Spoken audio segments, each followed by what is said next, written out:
Near, maybe it's near. Yeah.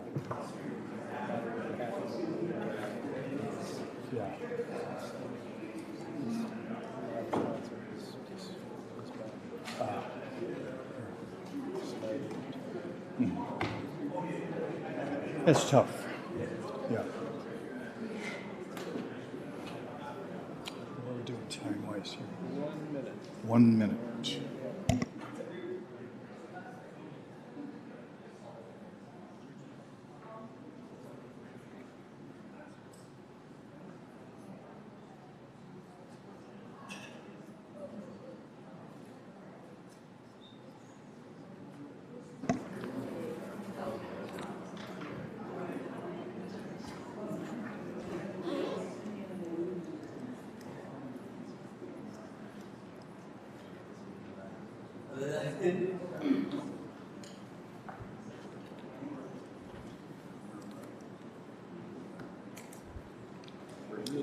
Good. Well, welcome everyone. It's so great to see everybody this beautiful evening in Kalamazoo. Decided to come join us here for our business meeting, and it's great to see all my colleagues again since an hour ago at our last meeting. So I'm officially calling our business meeting of the Kalamazoo City Commission to order for Monday, June 3rd, 2024. And the first order of business is roll call. Clerk Borling. Commissioner Cooney. Present. Commissioner Decker. Commissioner Hoffman. Present. Commissioner Pradle. Present. Commissioner Wilson. Present. Vice Mayor Hess. Present. Mayor Anderson. Here. Thank you, Clerk Borling. May I have a motion to excuse Commissioner Decker? So moved. Motion made by Commissioner Hoffman. Supported by Commissioner Cooney. All in favor, please say aye. Aye. Opposed, no? All right, motion passes. Thank you. Well, we are blessed this evening to have Pastor Marcus Mays with us from Kalamazoo Metro Transit to provide the invocation. And when he does come forward, I'm going to ask everyone to please stand for the invocation and then remain standing for the Pledge of Allegiance. Pastor Mays. Thank you, Mayor Anderson. I appreciate this very much, this invitation. But before I begin my invocation, there's one thing I need to do. And there's a group of people who are unknown, who are people who are behind the scenes that we don't know about. And those are the chaplains that help support the businesses, the police commissioners, the life support, and that type of thing. I'd like to recognize them real quick, if you don't mind, before I do my invocation. I would like to first recognize Chaplain Karen Tripp. She's a first responder for chaplains, or she's first responder and chaplain at Life EMS. Chaplain Steve Johnson, he's the chaplain of Ashtamul Fire Department. Chaplain Mark Herberger, chaplain for DHHS. Chaplain Dave Hoekstra, chaplain for Life EMS and Cooper Fire Department. Chaplain Michael Kemple, chaplain for Township of Kalamazoo Police Department. Chaplain Ken Hovenkamp, he's a chaplain for Portage Public Safety. Chaplain Roger Ullman, he's a chaplain for Kalamazoo Department of Public Safety.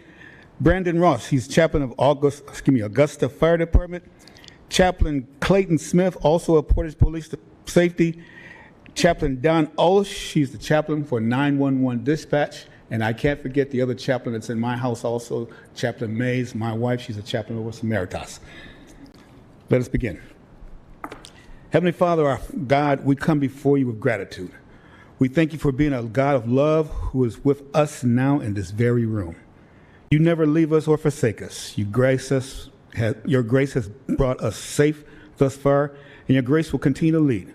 We thank you for making each of us in this room, every person we meet, every citizen of this city and every city, in your own image with dignity and infinite worth. We thank you for the calling you have given every one of us to be good stewards over your creation, to love our neighbors as we love ourselves. I thank you tonight, God, for these servants, our Mayor David Anderson, Vice Mayor Gene Hess, Commissioner Don Cooney, Commissioner Stephanie Hoffman, Commissioner Kiana Decker, and our newly Commissioner Alonzo Wilson. Oh, excuse me, don't forget Commissioner Chris Hayden Pradle. God, in your word, you made clear your expectation for those who sit in places of authority. In Psalm 72, we hear the prayer for the king. Endow the king or the commission with your justice. O God, the royal Son with your righteousness, may he judge your people in righteousness, your afflicted ones with justice. May he defend the afflicted among the people and save the children of the needy. May he crush the oppressor. For the king will deliver the needy who cry out, the afflicted who have no need for no one to help. He will take pity on the weak and the needy and save the needy from death. He will rescue them from oppression and violence, for precious is their blood in his sight. Through the prophet Jeremiah in chapter 22, you remind us that your blessing came on kings who defend the rights of the poor and needy. Because isn't that what it means to know him, to know God? We remember the Apostle Paul writing to the Christians in Rome and his teaching that those in authority are first and foremost your servants. That honoring you and doing your will is the highest purpose. That any portion of power that they enjoy is given by you and can be taken away. And so we pray that you will be glorified tonight through the decisions of the City Council. We pray that we would have the eyes to see how our lives are connected and how our common good is upheld when we listen and respond to those most vulnerable among us. We pray that our kingdom will come in the city of Kalamazoo as it is in heaven. Through your power working in each of these servants, may your truth be revealed. May your light shine brighter. May the voices of those most silent be heard loud and clear. Defend their cause, O God, through this governing body. We pray for wisdom, for strength, for courage to do what is right and good for all citizens. May we put the interests of others above our own. May we act with love for the common good. May we be good neighbors, recognizing our image in every person here. We thank you again for the council, the mayor, the city staff, those who are first responders and law enforcement, and any branch of service of this community, all those who work to make this place we call home such a wonderful city. In the name of Jesus Christ our Lord, amen.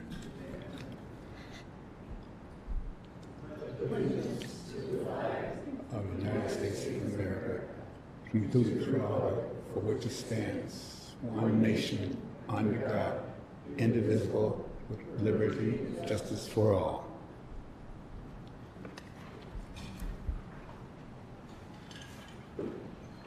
Thank you again, Pastor Mays. We do have some proclamations this evening, and just as a reminder, Commissioners, our third proclamation, which was the Honoring Freedom Summer 1964, has been pulled from tonight's agenda and will be on our agenda for the June 17th meeting. I believe there were some people who wanted to attend and they were not able to come this evening, so we'll pull that one from our agenda tonight. We do still have two other proclamations. The first one is Gun Violence Awareness Day, and I know there's some people here who are intending to come forward and accept that. I'll come down with the proclamation, and it will be read by Commissioner Hess. There will be another proclamation after this one, and that will be read by Commissioner Hoffman when that one comes up. It's for NeighborWorks Week.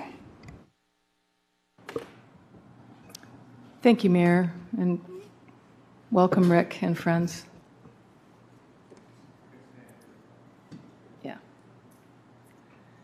A proclamation for Gun Violence Awareness Day, June 7th, 2024. Whereas every day, more than 120 Americans are killed by gun violence and more than 200 are shot and wounded, with an average of nearly 18,000 gun homicides every year. And whereas Americans are 26 times more likely to die by gun homicide than people in other high-income countries, and whereas Michigan has 1,382 gun deaths every year, with a rate of 13.7 deaths per 100,000 people, a crisis that costs the state $16.8 billion each year, of which $380.5 million is paid by taxpayers. Michigan has the 21st highest rate of gun deaths in the U.S.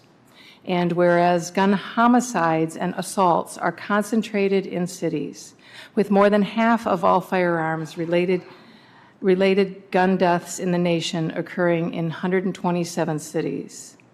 And whereas cities across the nation, including in Kalamazoo, are working to end the senseless violence with evidence-based solutions, and whereas protecting public safety in the communities they serve is Mayor and Commission's highest responsibility, And whereas support from the Second Amendment rights of law-abiding citizens goes hand in hand with keeping guns away from people with dangerous histories, and whereas mayors and law enforcement officers in partnership with local violence intervention activists and resources know their communities best, are the most familiar with local criminal activity and how to address it, and are best positioned to understand how to keep their citizens safe.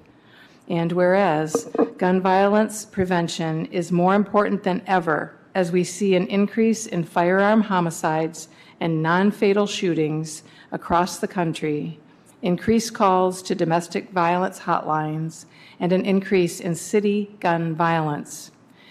And whereas in January 2013, Hadia Pendleton was tragically shot and killed at age 15, and on June 7th, 2024, to recognize the 27th birthday of Hadia Pendleton, born June 2nd, 1997, people across the United States will recognize National Gun Violence Awareness Day and wear orange in tribute to, number one, Hadia Pendleton and other victims of gun violence, and number two, the loved ones of those victims.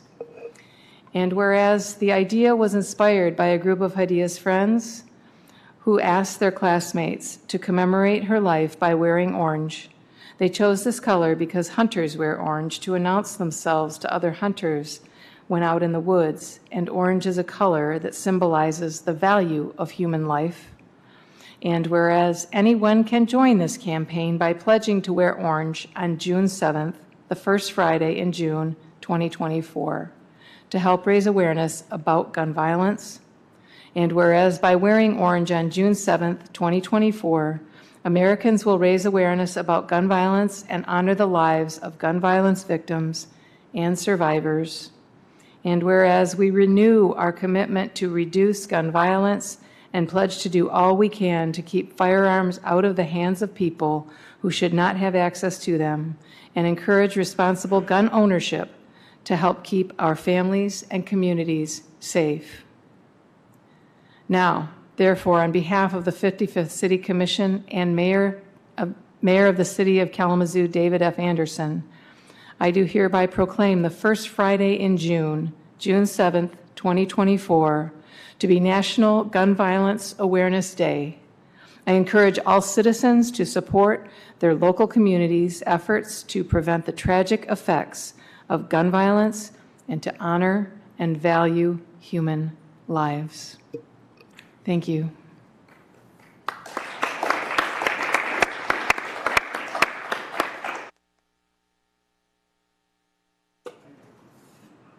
Is it on?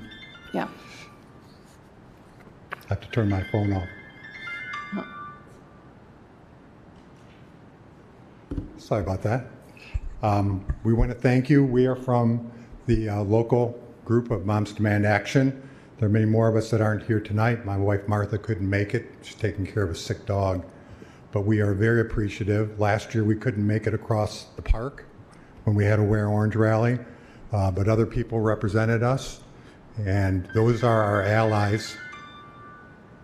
Somebody wants to talk to you. Sorry about that.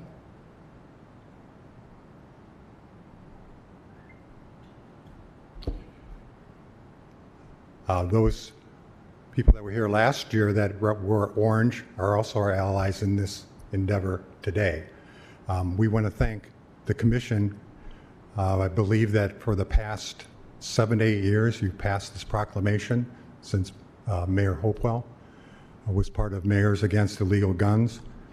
And we also know all of us see you around town at different activities, particularly around gun violence prevention, and we appreciate the work that you do too. We just want to emphasize the fact that we all have to work together. We can go year by year and hear about ups and downs in the amount of gun violence, shots fired, people hurt, injuries, and deaths in Kalamazoo, but we have to keep going together as a group in Kalamazoo. Everybody working together in the things that we do. We're allies that help other groups. We're not particularly the policymakers that are up here tonight, There are other groups in town that are the on-the-ground interventionists that we all support. There are people that raise money, people that have their own foundations to commemorate those that they've lost, had taken by gun violence. There are a lot of families like my own who have had somebody taken by gun violence, and those that are caught up, whose family members are caught up in the violence. And we all have to work together in Kalamazoo to make this stop. We can't draw sides. We can't say we can't do this, we can't do that. We all have to work together. And we just want to emphasize that and be supporters of everybody. So thank you very much for this proclamation. It means a lot to us. It may just be a piece of paper, but it's a show of support to do something, to take action and honor with action. Thank you very much.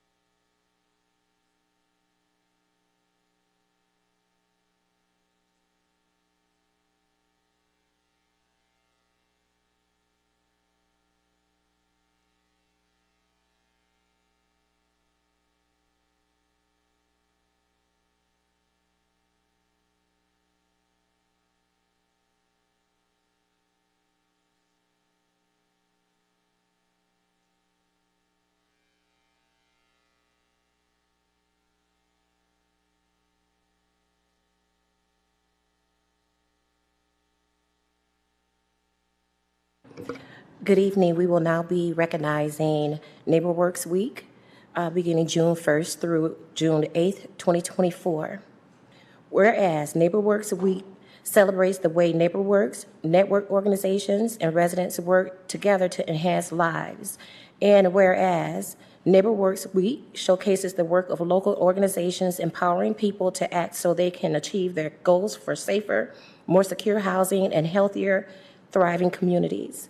And whereas NeighborWorks Week was initiated in 1983 by a United States congressional resolution co-sponsored by nearly 250 members of Congress and signed by President Ronald Reagan. And whereas NeighborWorks Week is an annual national celebration held the first through the second Saturday in June, and whereas NeighborWorks Week celebrates neighborhood success, empowerment, pride, and unity among nearly 250 organizations in all 50 states, Washington, D.C., and Puerto Rico. And whereas KNHS Home Ownership Services, a chartered NeighborWorks network organization, has worked in the city of Kalamazoo for 43 years, and whereas KNHS Home Ownership Services helps over 1,000 customers buy, fix, or keep their homes annually. And whereas KNH Home Ownership Services created and or preserved 131 homeowners in 2023 and 468 since 2019, making it the highest producing NeighborWorks home ownership agency in Michigan. And whereas KNHS has built 23 new construction single-family homes in the city of Kalamazoo since 2019, and whereas KNHS Home Ownership Services works supporting low to moderate income housing had an economic impact to Kalamazoo of $13,865,256 in total private, philanthropic, and public investments in 2023. Now, therefore, on behalf of the 55th City Commission, I, Stephanie D. Hoffman, on behalf of David F. Anderson, Mayor of the City of Kalamazoo, do hereby proclaim Saturday, June 1st through Saturday, June 8th, 2024, to be NeighborWorks Week in the City of Kalamazoo and encourage all citizens to participate in the activities planned by KNHS Home Ownership Services. Congratulations.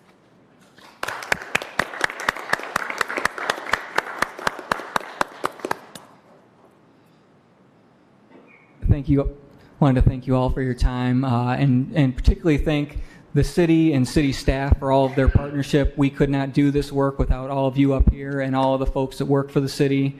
Couldn't be more honored to represent our national network here in town.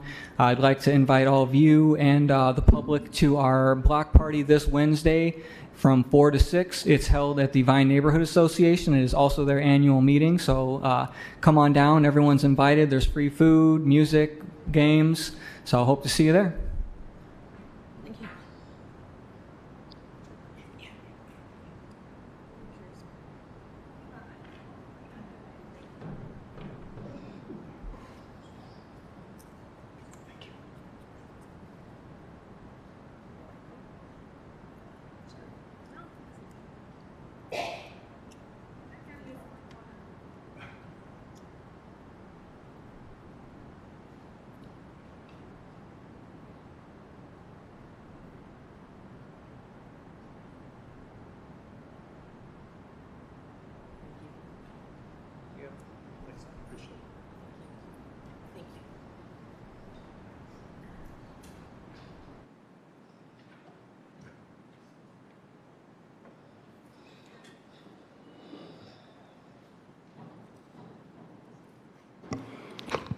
I want to thank everyone who came down for those proclamations and for both these efforts, which obviously are in different categories of things, still profoundly important activities in the city of Kalamazoo, life-supporting activities in the city of Kalamazoo, and we are so, blessed that we have people in Kalamazoo that continue to do this work every single day. So thank you so much for coming down for this recognition. As I said before, the Honoring Freedom Summer proclamation will be at our next meeting on June 17th. So now is the time to adopt the formal agenda. Are there any changes? Manager Ritzma. Thank you, Mayor. I am requesting that item H3 be removed. It's the first reading of an ordinance to amend sections within Chapter 36 of the Traffic Code related to overnight parking, meter rates, and operational hours of meters. Okay, H3 removed. Any other changes, Commissioners? Yes, Commissioner Cooney. Mayor, I'd like to move G2 and G8 to the regular agenda. G2 and G8 move to the regular agenda. Any other changes, Commissioners? All right, seeing none, is there anyone here in the chambers that would like to move an item from the consent agenda to the regular agenda? All right, seeing no one, then the agenda stands as amended. Next is communications. Manager Ritzma. I have nothing this evening, Your Honor. Thank you, Manager Ritzma. Now is the first opportunity for public comments here at our business meeting. So just a reminder, this is an opportunity to make a comment on any item that you desire. It won't be a time for dialogue, but it's time for you to present on anything that you are interested in or have concerns about. You'll have 3 minutes. Please state your name and whether you live in the city.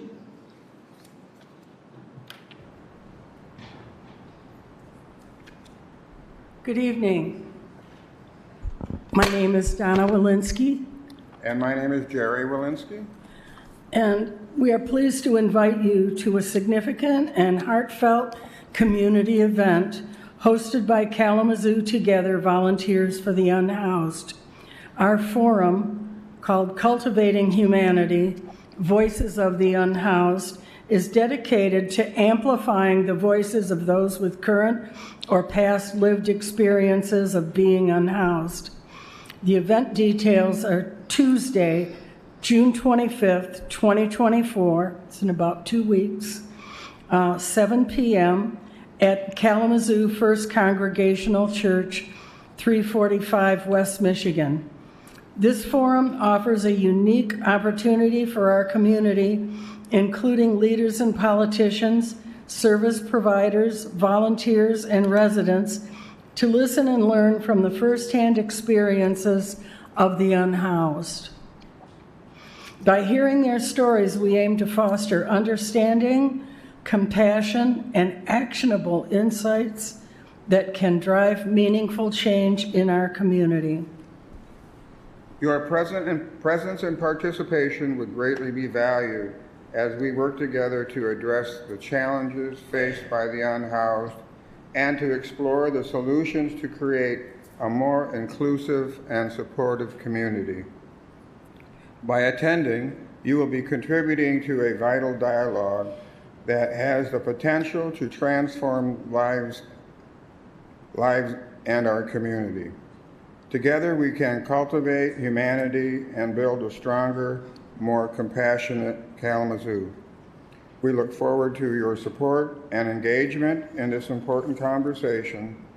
Thank you for your commitment to the cause.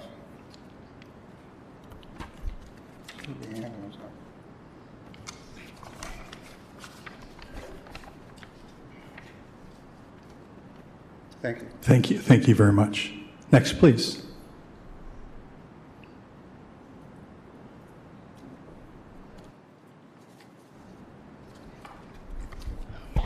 Good evening, Mayor, City Manager, and all of the commissioners.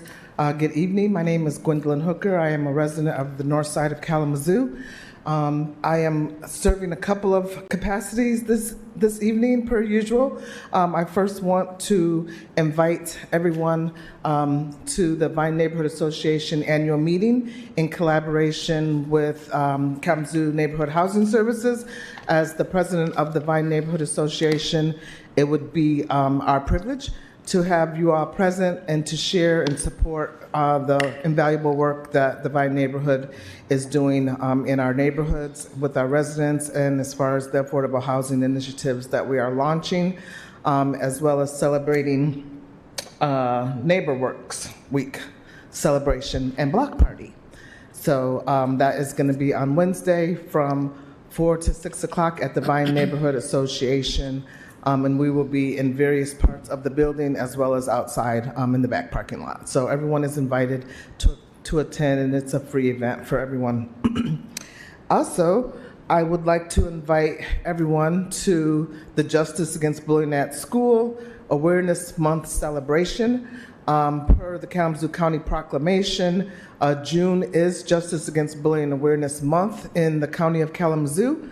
And so many folks remember that is an event. It's an anti-bullying initiative of Hope Through Navigation, and we proclaim June Justice Against Bullying at School Awareness Month, where we seek to raise awareness about bullying and to reach out to those impacted by it. We also have an initiative that's very specific to gun violence, because we know that folks that get bullied in school, a lot of times those events spill over into the streets and end up definitely ending up with lots of catastrophes as it relates to gun violence. And so I have some postcards. We have a month full, jam-packed actually, with all kinds of collaborations, Moms Demand Action and the Turn 2 Foundation and the Foundation 22 Forever Foundation. Lots and lots of collaborations that we have for the month of June. And we also have a pledge tour where we're asking city members, government officials to take the pledge, the JABS pledge, to stand up and speak out against bullying. And all of those things can be found on our Facebook page. And I also brought you guys some handy dandy postcards per usual. So hopefully I look forward to seeing you all this month out and about and raising awareness around bullying and the impacts that it has on our youth today. Thank you so much. Thank you so much. Appreciate your important work. Next, please. Good evening. Bill Cartmills, a 37-year resident at 1712 Green Lawn, West Main Hill neighborhood. And I'm addressing the proposal to decertify Peak Street, so-called Play Street, within the West Main Hill neighborhood. I sort of want to reframe it. I want everybody to be aware this has been a pretty controversial topic in our neighborhood. I think most of you know that, but some of you might not. And it's kind of been Play Street, anti-Play Street as presented. But it's more Play Street and more appropriately implemented concept of a Play Street that doesn't require a permanent decertification of a street that's beloved and used by many residents, especially in the west part of our neighborhood. There have been some concerns about the process. On paper, it looks very good, but when you get down to the details, some of the process that the city's gone through needs a little questioning. We certainly appreciate them taking the time to do that, but feel some of the things were misrepresented. The other point is that the Play Street, as you know, is closing the street to allow for special events, which they had a number of, which were great. And some of you attended, I know. But when you look at the actual daily use, we live right next to the Play Street itself.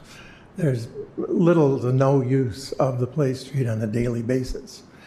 You know, a lot of people feel that closure for special events like that is great, even maybe seasonally during the warm months or on weekends, so kids can play on that. But to close it entirely doesn't seem to respect some of the opinions of the residents in the immediate area. One particular one that some of the residents voiced was during winter time. We live kind of in a little valley down in Green Lawn, so that more than once a year in a regular year, people are slipping and sliding and having a hard time getting out of the neighborhood because they're all uphill. So Peak Street is a nice, easy incline that we can use as kind of a bailout.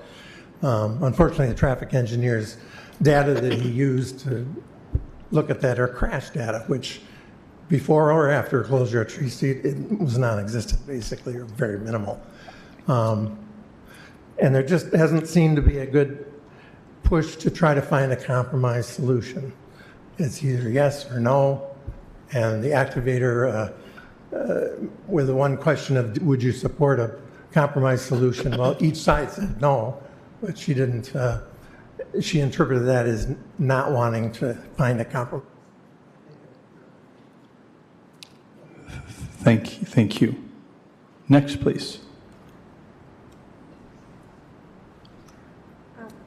My name is, I live at 610 West South Street. I'm here about the parking that you're going to change and that you're doing some things to amend. I've been downtown on the Kalamazoo Mall for 41 years in my location at Pedals and Postings, and I have a second store there now, and over the years I've had 3 stores down there besides the ones that I'm operating now. I feel I have, as an owner of a building, a little bit of a vested interest in what's happening.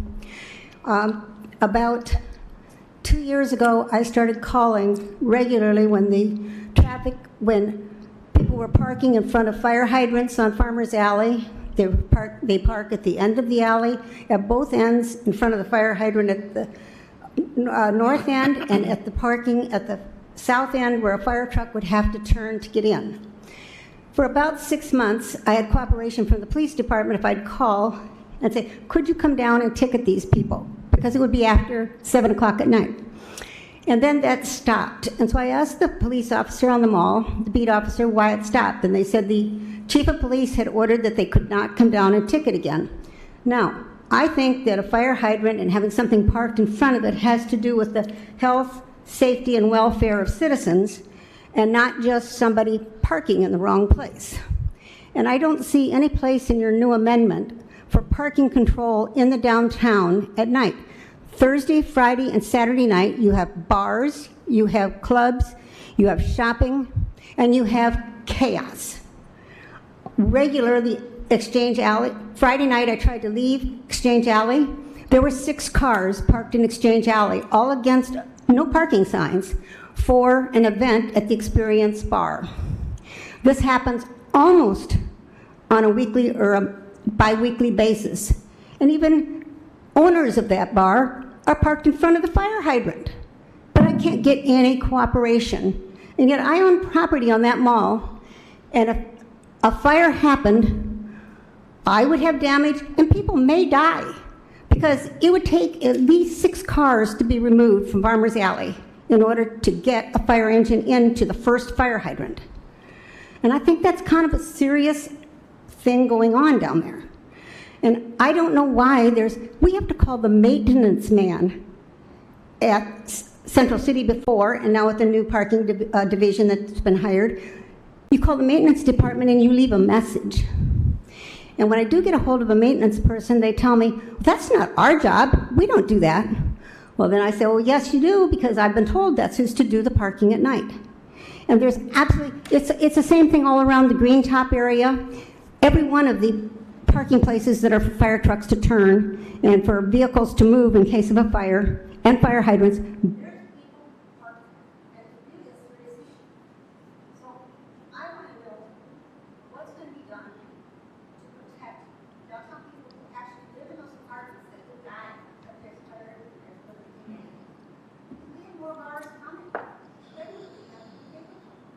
Thank you, Pat. You're not being broadcasted anymore, but appreciate your presence. Yes.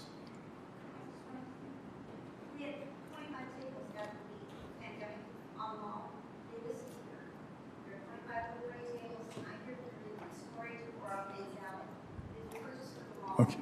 Thank you. Next, please.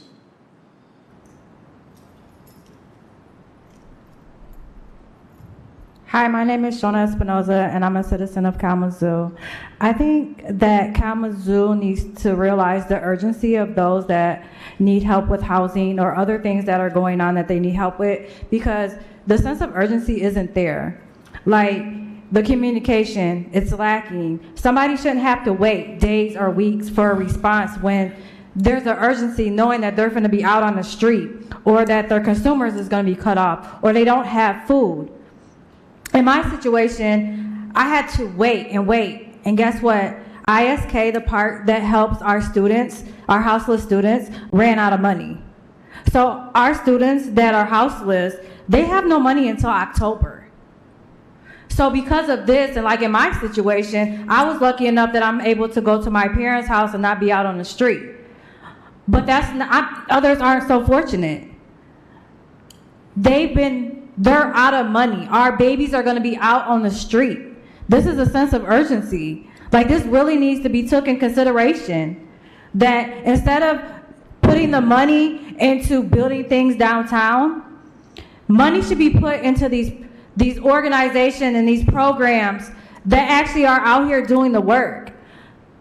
There is no reason that we should have any of our babies out on the street, sleeping, living. That's not safe. They're not safe.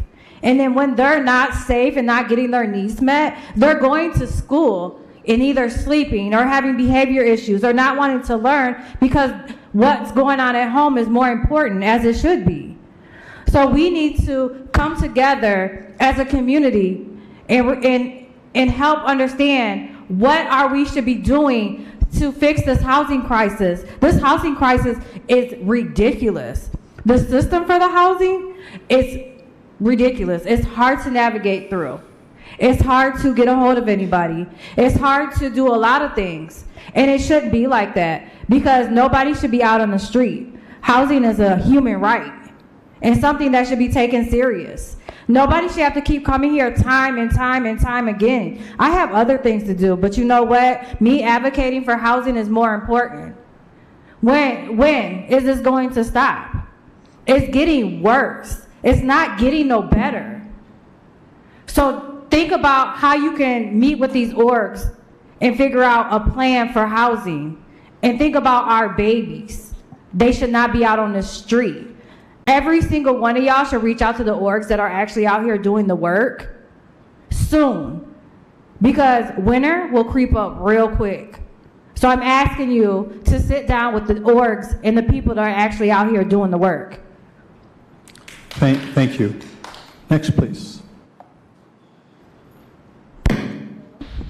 My name is Kay. I just want to thank you once again for supporting Bill 4947 to rescind the ban on rent control. And I just want to reiterate, because I know there's a lot of fear-mongering, that bill does not actually solve any housing crisis. It doesn't make any change at all. It is up to the local it just gives autonomy to the local communities to be able to have a say on fair housing situations, right? A seat at the table. And I just want to reiterate how important it is for all of you in these moments to base what is being said to you on the statistics, right? I want to talk about the Alice statistics again, right? The fear-mongering that the conglomerates are going to take over and that the mom and pop landlords are going to suffer is not true. It's not true because nothing happens right now. The LA statistics speak for themselves. The situation is already bad for the community. And we need your support now more than ever because the people who have power,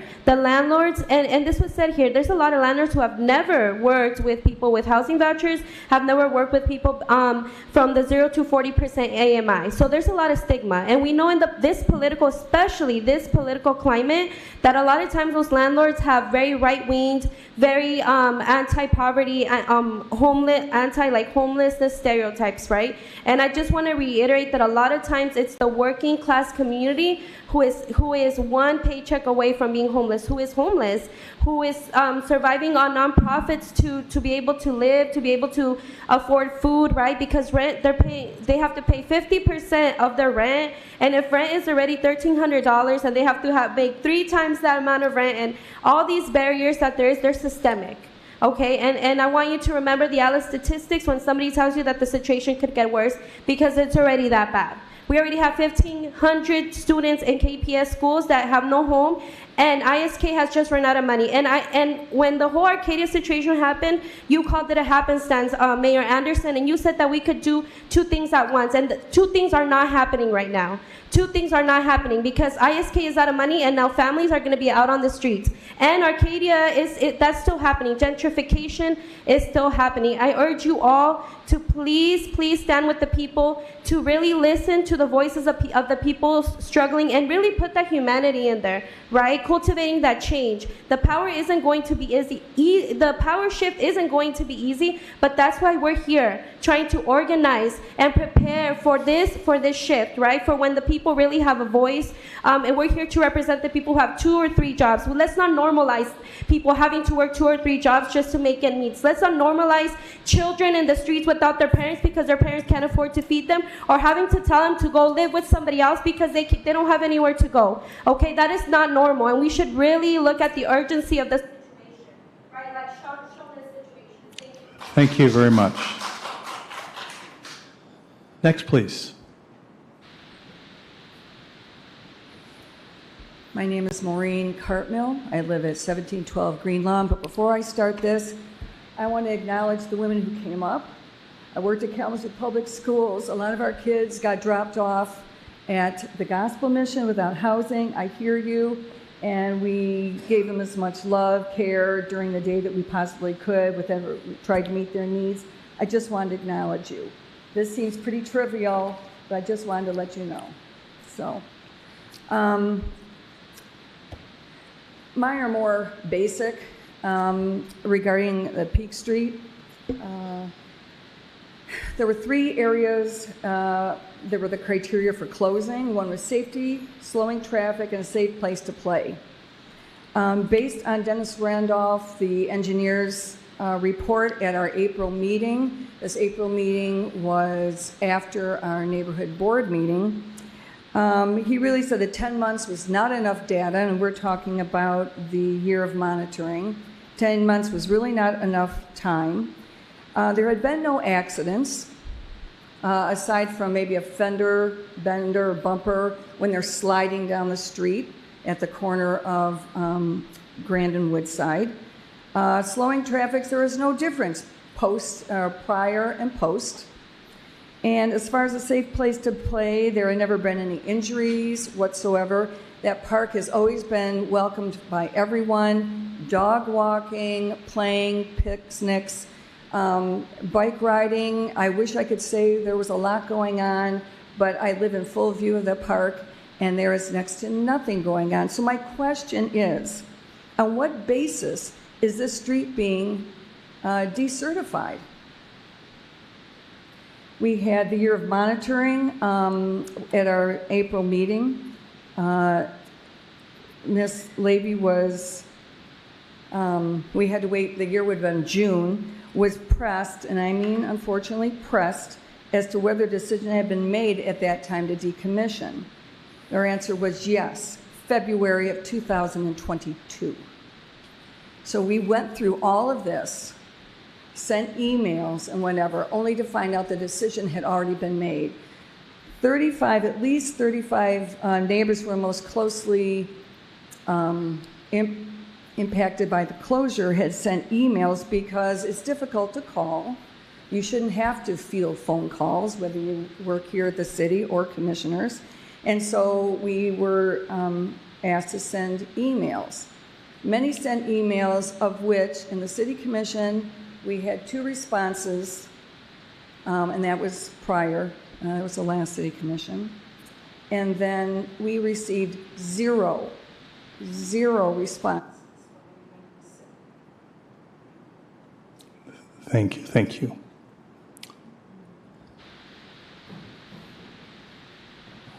Hello, everyone. My name is Nusayba Al-Asmadi. I am from the U.S. and Jordan Leadership Program.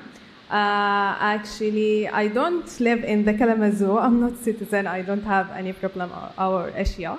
But I have a short speech to say thank you for you. I'm very happy to see how we honor the citizen, how you are care about citizen, care about get the good services. And I'm so happy to make this connection between the decision makers and citizen, because I believe when we make collaboration between the decision makers and citizen, we can work to develop and increase the developed community. Thank you so much, and nice to meet you. And this is the last week in the Kalamazoo, and it was a good experience for me. Thank you very much, and thank you in your time. Thank you.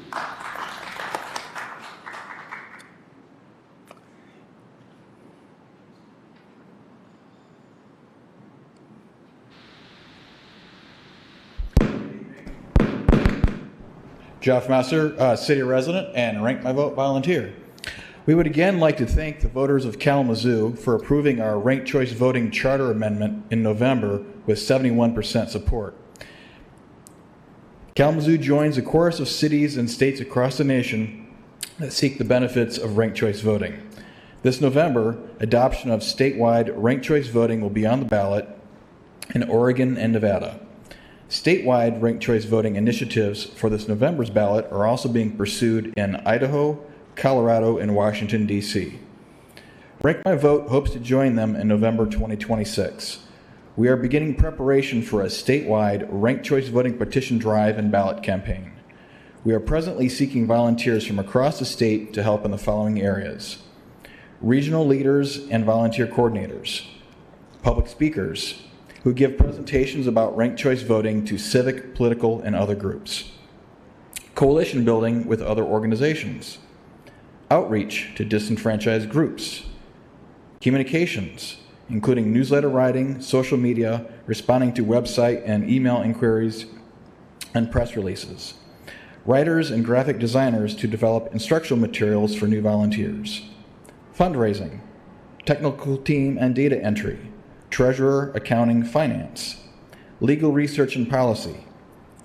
Interested volunteers can sign up at online rankmyvote.org/volunteer, where my is MI, the postal abbreviation for Michigan, as you see on my shirt, rankmyvote.org/volunteer. If you are unable to give your time, you can help monetarily by donating at rankmyvote.org/donate. Among other needs, we are seeking enough funding to hire a full-time paid staff person for 1 year. We anticipate beginning statewide petition signature collection around mid to late April 2025 and continuing for 6 months until we reach our goal of at least 600,000 signatures. This will give us all of 2026 to campaign for the yes vote. Thank you for your time and consideration. Please follow us on Facebook at facebook.com/rankmyvote. Thank you. Is there anyone else in the chambers who would like to make a comment during this public comment period? Seeing no one. Next is the consent agenda. Manager Ritzma. The following items are presented for approval. First is approval of a professional services agreement with Whiteman and Associates for construction engineering services for the Michical Improvements Project in the amount of $214,050. Next is the approval of a professional services agreement with Tetra Tech Incorporated for lift station control panels programming and engineering support in the amount of $465,000. Next, the adoption of a resolution approving a request from the Downtown Development Authority to levy a tax rate of 1.9638 mils. Next is the adoption of a resolution confirming the 2024 assessment roll. Next is the adoption of a resolution recommending approval of a social district and commons area permit for Kalamazoo Tacos LLC doing business as Barrio located at 215 East Michigan Avenue. Next is the adoption of a resolution to decertify East Harkins Court, Millen Park Drive, and Caves Court for the purpose of Act 51 funding. Next is the adoption of a resolution to certify the Portage Pitcher Connector and Harrison Street and decertify East Kilgore Road, Gibson Street, Bank Street, and West Michigan Avenue for the purpose of Act 51 funding. And finally, approval of a request from the Kalamazoo Country Club for a permit to publicly display fireworks at 1609 Whites Road on Thursday, July 4th.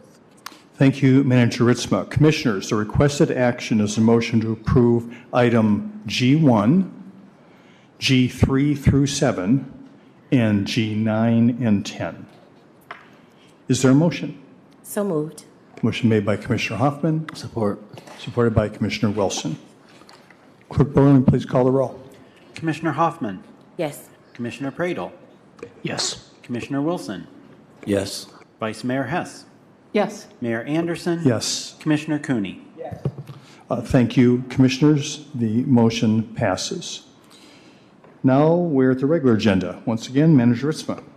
Item H1 is acceptance of a $12,272,799 Reconnecting Communities Pilot Program grant from the United States Department of Transportation and approval of a budget amendment. Thank you, Manager Ritzma. I don't need to ask you this question because I see Director Baker making his way Yes. down. He has a overview of what we're here for you before. Welcome, Director Baker. Always good to see you. Thank you, Your Honor. Thank you, City Manager, City Commissioners. Good evening. Just a brief, I don't have a presentation tonight, but did want to provide a brief description of what this action is. This is, yet another successful grant opportunity that, a lot of great folks at the city have been working on. Really want to highlight and call out Carrie Lynn Williams for her work, Dennis Randolph for his work, Anthony Ladd, who has, since is gone on to some other employment, has also worked a lot on this aspect as well. And this grant is what we refer to as RCP. This is the Reconnecting Communities Program grant. This kind of takes over where Ray's left off. So if you remember back to that Ray's grant, that was really focused on design engineering. In fact, we've got a change order to that design engineering item up for consideration tonight as well. So this is specific for construction dollars and specifically for Kalamazoo Avenue and Michigan Avenue. So we're kind of, for the purpose of this grant, we're kind of putting those two projects together. Those two projects together represent approximately $24,000 in construction cost specific to streets. Now there's going to be other aspects of construction within those projects, including water mains, storm sewer, things of that nature that are going to increase the overall project amount, but those will come with funding sources as well. So this grant pays for approximately 50% of that work, so about $12 million that is specific to this grant here today. That's where that number in the action comes from. The remaining 50% comes from some other sources, including some other federal sources, such as our CATS Transportation Improvement Program. That's also listed in there. And then other sources, including our jurisdictional transfer dollars. And then there'll be a small amount that will be bonded through our transportation fund through Michigan, the MTF, which is part of our Act 51 funding. So it's this, again, the RCP is kind of like a piece in the puzzle. The overall puzzle is how do we design and build the Streets for All program with projects occurring on Kalamazoo, Michigan, West Main, Douglas, and in Michigan Ave. And, this is specific to the construction aspect of it with Raise and Protect and some other grants kind of coming in different areas. So I'll pause there and certainly available for any questions specific to the grant or any of the projects as well. Thank you, Director Baker. Questions, Commission? Commissioner Pradel. Director Baker, just had a question for you. One of the major components of this tonight was about the budget amendments. You talked a little bit about those budget amendments. It sounds like most of that, just to kind of boil it down, is that because of the extra federal dollars, there's likely to be less estimated that needs to be bonded. Is that correct? And then also with the jurisdictional transfer, that also impacts how much money we had originally estimated that would be used for all the work that's done. Yeah, so there's details that's all kind of detailed out in a table within the agreement. So, that's part of your packets. I think it's in there within Schedule E, and details out what those are as well. This grant was announced previously, so we've kind of had that celebration already that we were getting the grant, but it's taken us some time to execute that agreement. So this agreement now is, that's essentially the real deal, so that now it needs to go into the budget. So I think a lot of that, the budget amendment is reflective of the contract or agreement that we now have in place between MDOT, Federal Highway, and City Commission, or the City of Kalamazoo. Thank you. Other questions for Director Baker? All right, seeing none. Thank you, sir. Appreciate it.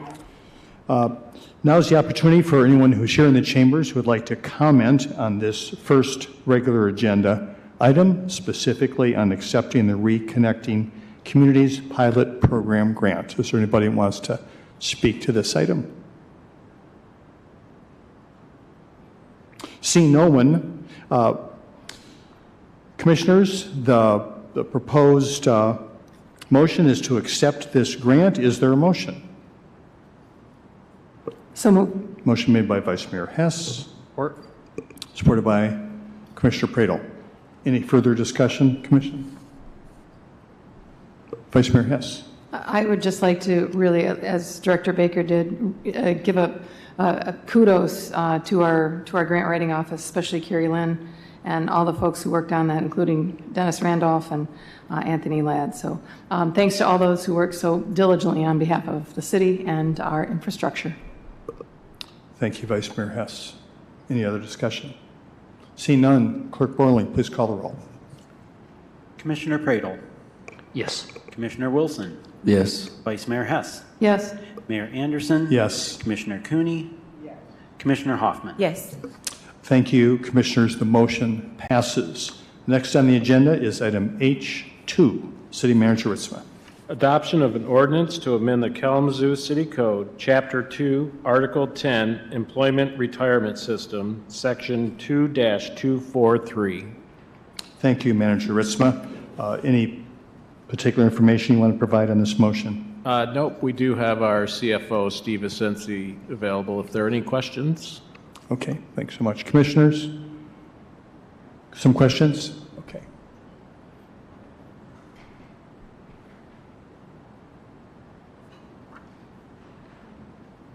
Welcome, Mr. Vicinci. Good evening. Commissioner Pradel. Hey, Steve, thanks for being here tonight. I just had one question. So in the item C of the ordinance, there's a part that says total and permanent disability means, and then it defines. And I just want to make sure I'm not interpreting this incorrectly, but it seems like most of the items that are listed are loss of limb or loss of sight. Is the I guess, is it narrow or limited in scope, or is there any like broader definition there where, say, if somebody had a traumatic brain injury or other means that would prevent them from being able to execute their work? I just wanted to get your thoughts about that and see if it is intentionally meant to be that narrow, or if there would be other scenarios that would be eligible. We did intentionally write the ordinance to be narrow. After working with outside counsel, we realized that there's not a lot of Michigan case law regarding to situations with travel to a duty station. And so, well, we wanted to write something to kind of help us prevent future liabilities of the pension system. We know that we've had at least one case out there that we wanted to leave the door open for at the moment, while not totally excluding things. And, you know, if there are cases in the future that would fit or come close to fitting, we would examine those on an individual basis. Yeah, I just wanted to give that as a seed of thought, just in terms of, you know, I could think of, even if it was define things like brain injury, or I'm just thinking of other barriers for somebody to be able to come to work that would keep it narrow, but also not forget things that are pretty common type injuries that people, you know, might experience. It's just a thought. I don't know that necessarily it would have to be anything done tonight, but, you know, I wanted to make sure to lift that up. Absolutely. And I guess just for further information, we are, you know, taking a strong look at our pension ordinance and looking at places that can be cleaned up or better defined. And this is, you know, the whole disability and duty disability section is an area that we are going to be paying a lot of attention to. Yeah, my biggest concern was just like looking at this, that there would be some like scenario, again, you know, like say if somebody had an injury and they were incontinent because of it and unable to come to work, or they had a serious brain injury, you know, those kind of scenarios where, you know, it would be, you'd have to have this like one-off scenario come forward versus just kind of paint a little bit broader brush for it. I think you understand what I'm saying. Thanks. Thank you. Thanks, Commissioner Pradel. Other questions on this item? Right. Thank you, sir. No more questions. Is there anyone here in the chambers that would like to comment on this item? If so, please come forward. Seeing no one, Commissioners, the recommended action is a motion to adopt the ordinance. Is there a motion? So moved. Motion made by Commissioner Wilson. Support. Supported by Commissioner Pradel. Any further discussion, Commissioners? Commissioner Pradel? I said this last time, but I mean, certainly this doesn't seem like a big deal, but for me, this is a very big deal. Certainly when we make a lot of decisions that have a lot of weight on our community, but this one in particular is a particular passion project for me personally, and I know it's going to make a big difference in this particular case. So I appreciate that, Commissioner Pradel. Any other comments? Seeing none, Clerk Borling, please call the roll. Commissioner Wilson. Yes. Vice Mayor Hess. Yes. Mayor Anderson. Yes. Commissioner Cooney. Yes. Commissioner Hoffman. Yes. Commissioner Pradel. yes. Thank you, Commissioners. The motion passes. So the next regular agenda item, which was to be H3, has been removed from the agenda. But now we have two more items that were moved from the consent agenda to the regular agenda. Yep. So the next regular agenda item was formerly G2, is that right? Right. On the consent agenda. Manager Ritzman. Approval of a contract supplemental with Whiteman and Associates for design of the Kalamazoo Avenue two-way conversion in the amount of $229,000. Thank you, Manager Ritzman. Commissioner Cooney. Thank you, Mayor. I appreciate that you got this large grant, but I don't think that, this is me, I have a lot of trouble with so much money being spent on streets downtown and so much staff money being spent on that when we have such problems in the community. We already know that more than half of the families in the community that have somebody working in their family can't meet their basic bills every month. We're raising the water cost when we know people can't meet their basic bills. Rents are skyrocketing, as we talked about, and we've already declared violence as a public health issue and a public health emergency. And if we're serious about it as an emergency, means we're all in. We're doing stuff. If we're all in, we're going to be spending a lot more money on developing alternative programs for our young people. And I just feel that we need a greater sense of urgency on these issues and not so much on streets in the downtown area. So I'm going to be voting against this. Thank you, Commissioner Cooney. Other discussion, commissioners?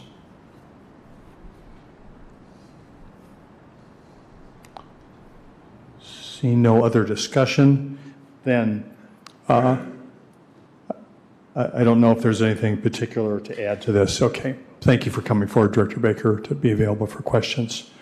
Now is the opportunity for everybody here in the chambers to comment on this item. This is now regular agenda item H3, which is the approval of a contract supplemental with Whiteman Associates. Is there anyone in the chambers who wants to comment on this item? Seeing no one, the recommended action is a motion to offer this contract supplemental for approval. Is there a motion? So moved. Motion made by Vice Mayor Hess. Support. Supported by Commissioner Pradel. Further discussion, commissioners? Commissioner Pradel. Sure. Always really appreciate, colleague Commissioner Cooney. I think the one thing that concerns me is that in these particular situations, I don't want to confuse the public to think that somehow we can just take $229,000 and shift this particular dollar amount that's on the agenda to, work on homelessness or gun violence. I think there are real tangible ways where we could say, hey, let's look out what National Family Foundation grants are out there and be devoting energy or hiring additional staff members to write grants that we could be doubling down on that. So things like the youth programming that we have in the summer that we don't have to deplete it when ARPA starts going away.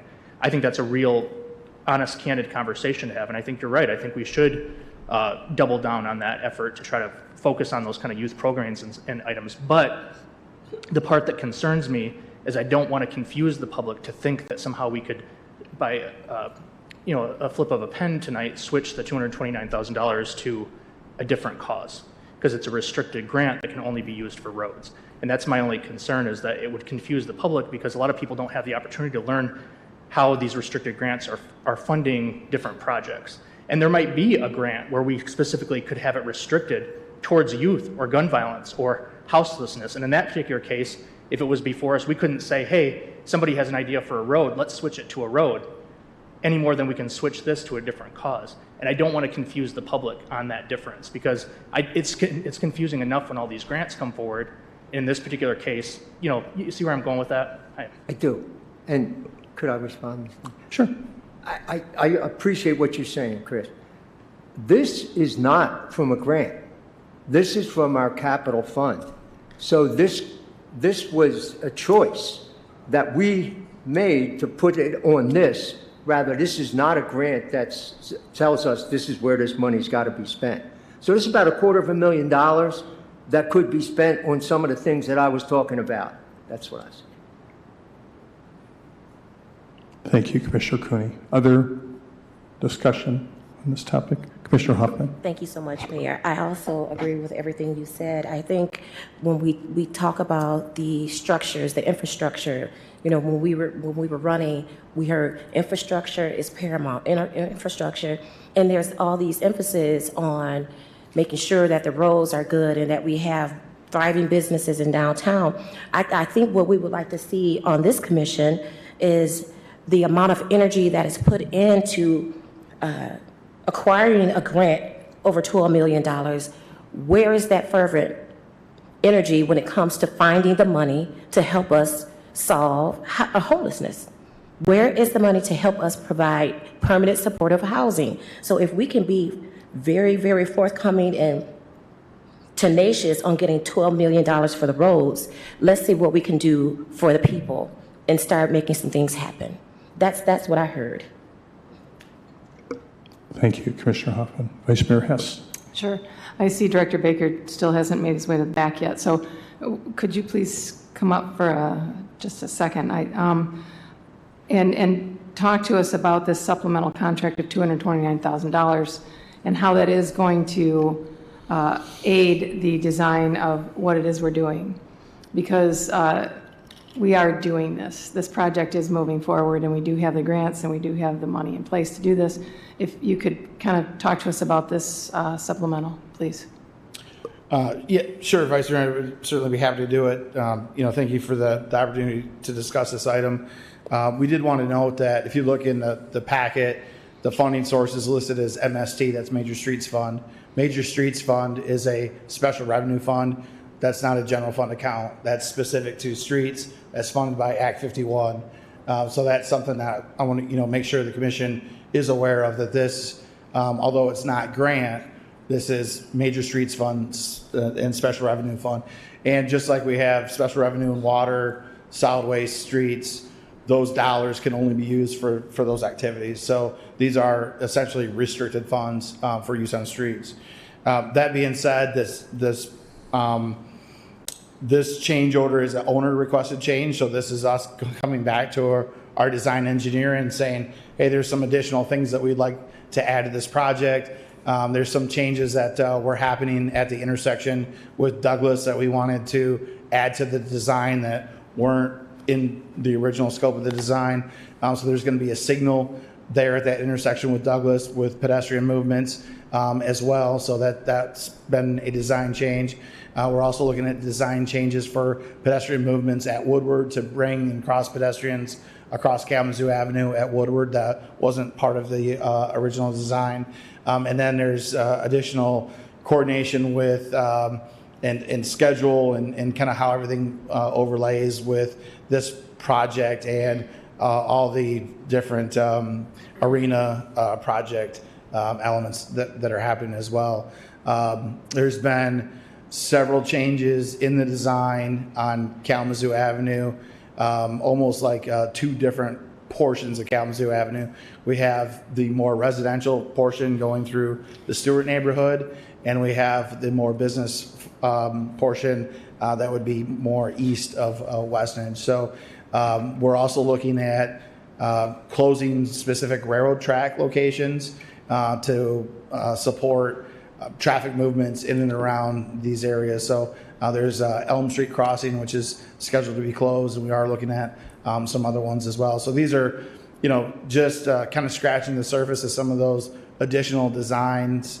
We're asking the engineers to come forward and help make these changes, and I would kind of relate that to, like any job you're doing, maybe like a working on your car.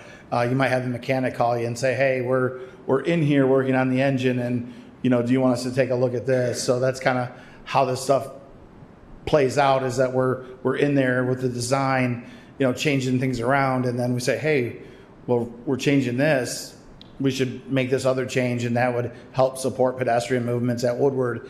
And then we go to Whiteman and say, hey, can we add these changes to the design as well? So again, this is our request. It's not, you may see change orders at times where the contractor comes back and says, hey, that costed more than we thought, or there was more of those than we anticipated, so you got to pay for it. That's not the case. This scenario is us asking for some additional work. Thank you, Director Baker. Questions, Commissioner Cooney? Yeah, thank you. I want to apologize to Commissioner Praedel. I stand corrected. In the packet, it says Major Streets Capital. I had no way of knowing that was restricted funds. But the point is what Commissioner Hoffman said. We got these terrible needs in the city. And it's exciting that you're doing all this stuff downtown with these roads. But I think these needs that our people are feeling in the city have to get a much higher priority than we've given it. We need to look for the grants for these kinds of things like they're looking for the grants in these. Thank you. I really, really appreciate Commissioner Cooney. You recognizing that means a lot. Yeah, Commissioner Praedel. And I wholeheartedly agree with you on that. I mean, when you look at how lean our grant writing team is, who does all this heavy lifting from everything from public services to, parks, grants and everything. I mean, they do a lot. A very lean team is doing a lot of work. And so, I totally agree with that. I think that's a major opportunity maybe with the city in terms of looking at long-term, for staffing, is to support more for grant writing. And I know that doesn't have to do with this particular case, but I think you bring up a really good point about, like looking at the other things. If we're having to deplete our youth funding for summer because ARPA is about to run out, now's a great time to start looking at that and say, how do we make sure that we keep that at a sustainable level, right? So I agree with you wholeheartedly about that. Thank you. Thank you, Director Baker. Any further discussion, commissioners? Okay, appreciate it. Thank you so much. Let me see here. So we're at discussion time. We already got through the public comment, so we're down to Clerk Barley, your job. Vice Mayor Hess. Yes. Mayor Anderson. Yes. Commissioner Cooney. Commissioner Hoffman. Yes. Commissioner Pradel. Yes. Commissioner Wilson. Yes. Thank you, commissioners. The motion passes. One more item now on our regular agenda. It was formerly G8 on the consent agenda. Manager Ritzma. Adoption of a resolution to decertify Peak Road and Circle Street for the purposes of Act 51 funding. Thank you very much. I know you weren't necessarily prepared with a report on this. It was moved. Is there anyone that would like to say something about that? Yeah, Director Baker. So we've got a couple things going on here. One, this action is specifically around decertifying for Act 51 dollars. Then you've got the concern that was raised about Peak Avenue itself, or Peak Road, and whether it should remain open or closed. So Antonio is here for the open close piece, and Director Baker is here for the decertification. So you got the two things. There's also two locations mentioned. Can we have some clarification on that? These are tie-barred together? Yes. Okay. I touched it, so I don't know if it's doing what it should. We need to have that work done. I'll try to speak up. So in your packets, there is a map that shows kind of Peak Street and then the Circle Street. And so together, that is the project that's represented as the Play Street. And so to try to kind of explain the action and what we're recommending or what the commission recommendation is, and then understand that there's some public comment that we want to make sure we address tonight as well. So certification of streets, or certification and decertification of streets, really is a funding terminology. And so if you have streets within your jurisdiction and you own them and you have them open to motor vehicles, then you can get funding for those streets. So there's a process that we go through every year, and we certify the streets. So we certify approximately 265 miles of streets every year. So if two things could happen to where a street would have to be decertified. So if the city no longer owns that street, so that's typically, we refer to that as a vacation, the city vacates a street, then we can't certify that street. That street then has to be decertified. And you saw in your packets tonight, there was a whole lot of streets. There was local streets, there was major streets, and they all came forward with some different action, and that all had to relate to, does the city still own it? Yes or no? And then the next criteria is, are motor vehicles allowed on that street? And that is for this street, Peak and Circle Street, that's the criteria that we have not met. So since June of 2023, Peak Street and Circle Street have been closed to traffic. So without traffic, we can't certify them. We can't get Act 51 dollars. And Act 51 dollars are the state's redisbursement of tax dollars at the pump. So when you gas up your vehicle, if your vehicle takes gas, then those dollars that you pay at the pump, that all goes to the state, and then the state redistributes it back, to Kalamazoo in our case, based on the miles of street that we have certified, and then there's some other population factors and motor vehicle mile factors as well that we won't get into. So the action tonight is based on the fact that motor vehicles have been prohibited from driving on this street, or these two streets, since June of 2023. So that has happened. That is, we can't go back to June 2023. we could make future decisions differently, but we have prohibited motor vehicles, therefore we can't take the money. So essentially, if we didn't allow cars on these streets, we can't accept money for those streets. Now, the city is fully within its right to maintain ownership, which the city has, and if the city allows motor vehicles on that street, you can recertify it. So you could certify and recertify over time. So that's not something that, that's not something we're preventing the city from taking that action on. So if the city decided that, hey, we want to put motor vehicles on these streets, that's more of a planning decision. But if that were the case, then I would be before you next year to certify these streets. Very helpful for me. Thank you very much, Director Baker. Director Mitchell, do you want to talk a little bit about this also? We gotta get someone in to fix that.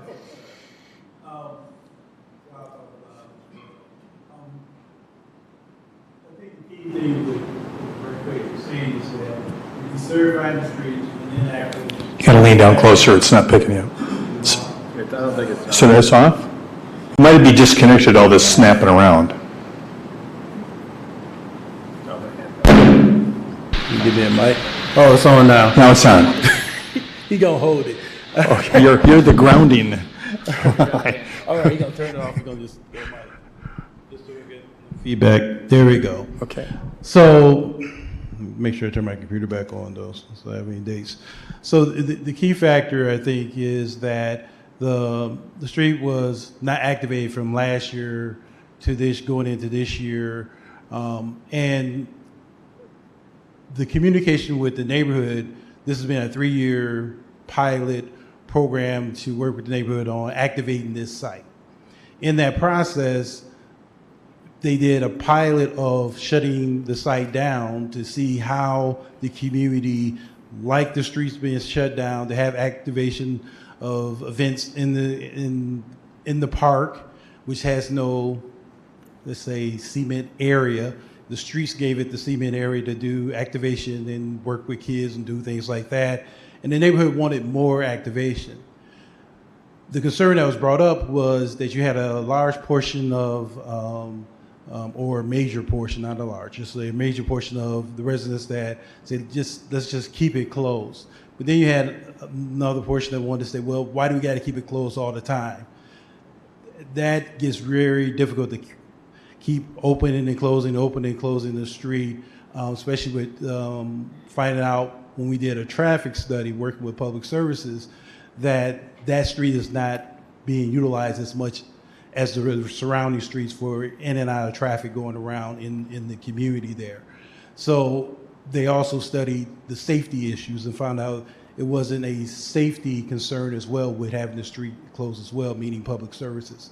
So we got, over that 3-year time period, more involvement, not only feedback from the residents, which we had like 300 and almost 40 residents do the survey after the activation of the site, which is a great number to have.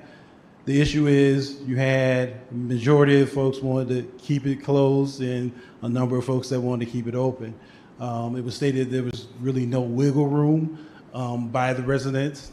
And so because of the deactivation of the street and there was no activity, no safety issues, no things like that, traffic was still, people still getting around. Remember this, if you look at the map, this is an island by itself and you can go around it, which a lot of people do in the neighborhood.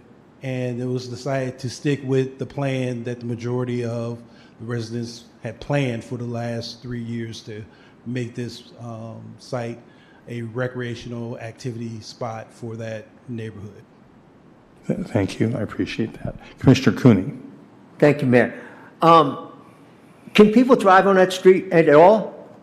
No, not now.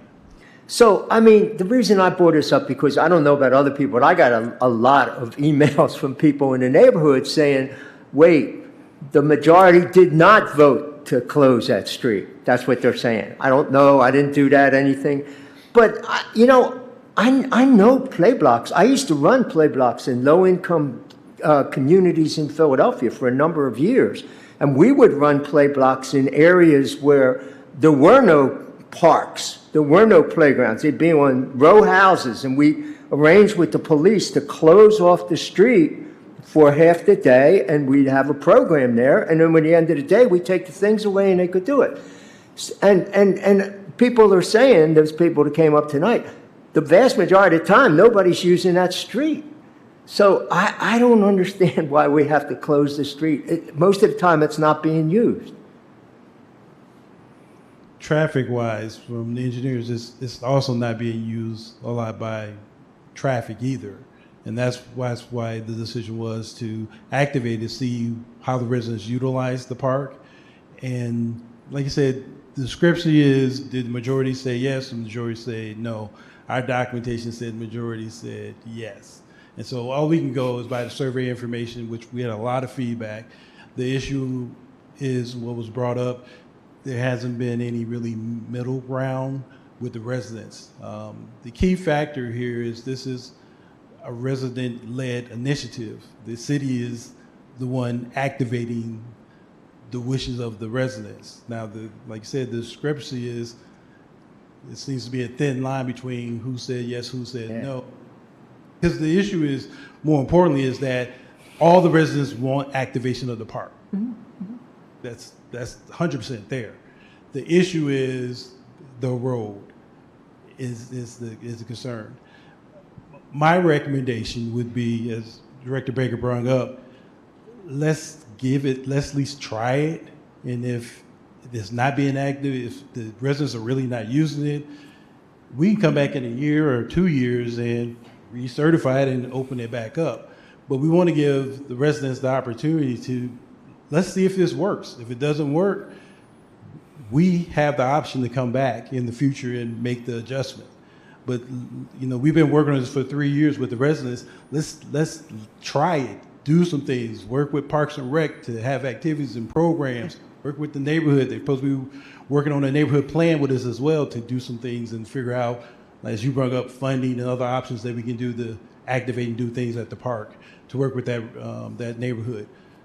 But let's at least try, because we can go back and make an adjustment. It's not like this is done in this, like Director Baker says, it's out the box, you can't come back.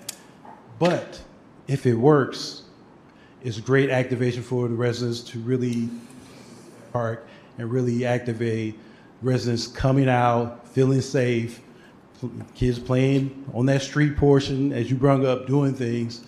And then if it does not go that route, we come back, we'll be back, and we'll open up the street back again. And Director Baker, sorry to say, I have to go get more money to activate the street some more.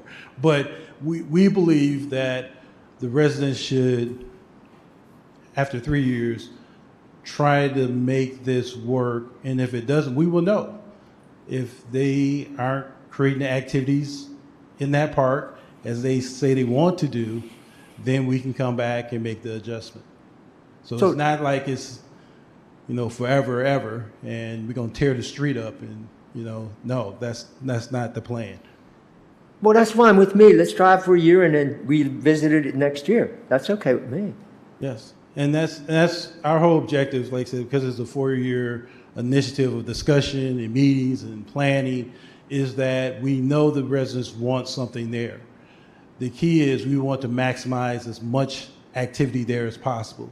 By closing the street, you get to maximize as more activity there, food trucks and everything else you would maybe want to bring in there to do different events.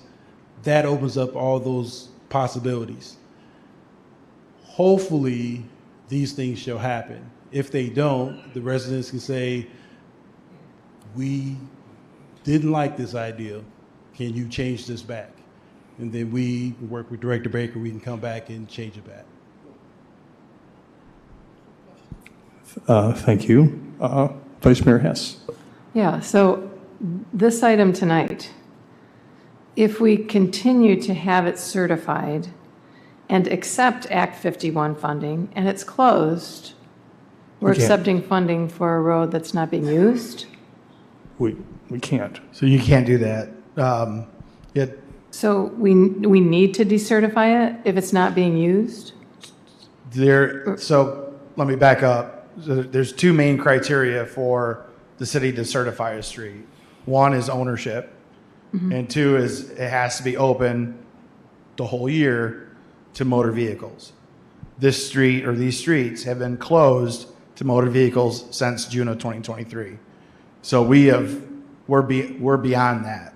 So we've been taking Act 51 funding without decertifying Well, it. so we're certifying now for 23. So this is the amnesty period. We're able right now within the amnesty period to say, look, vehicles were prohibited from driving on that street for the last year.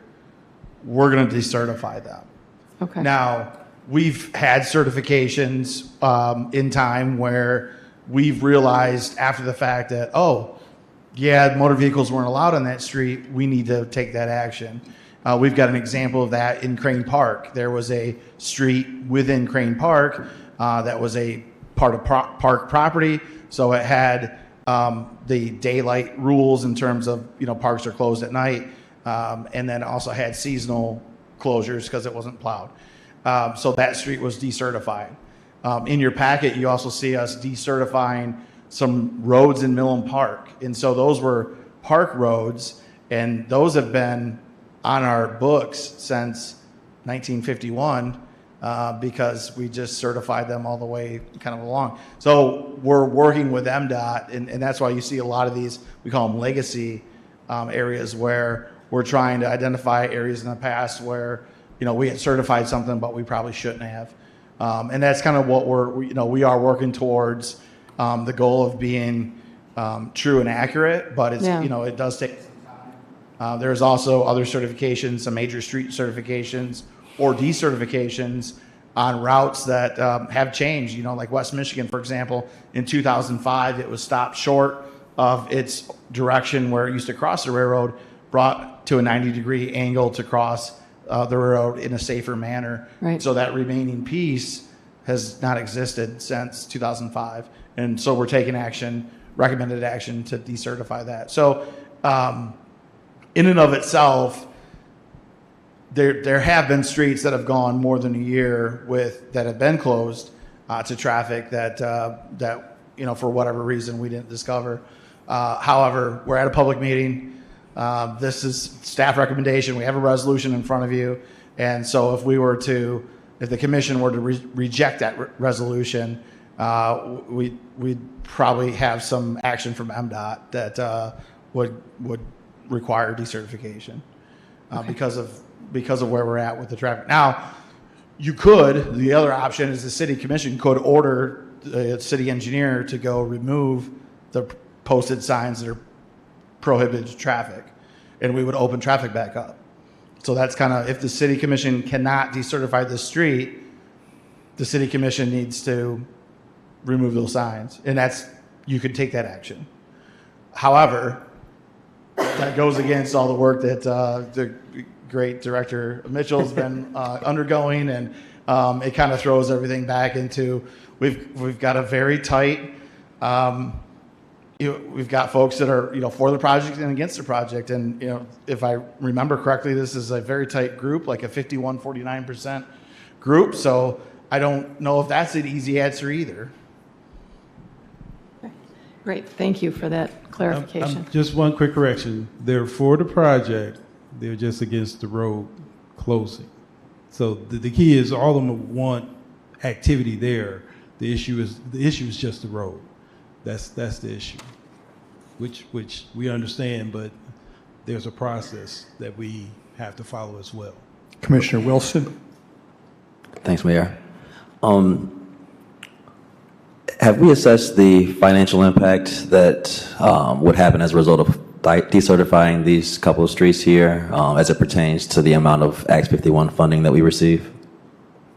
Yeah, that's a great question, Commissioner. So when we're looking, I think looking at specifically in terms of how much money would we lose from these two streets, it's very small. It's inconsequential. It's not material to the decision. I think the the bigger decision is, what the commission would like to do to benefit the neighborhood. And I would say that's the bigger decision. Now, there is some real cost for, stepping out of Act 51 funding in that street won't get plowed, that street won't get maintained, and that street won't be able to get paved with streets dollars because those are restricted funds.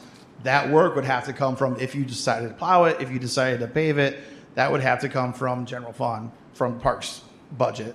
So that's the bigger impact. The bigger impact is that you've got a restricted funding source that is funded, that can do the work.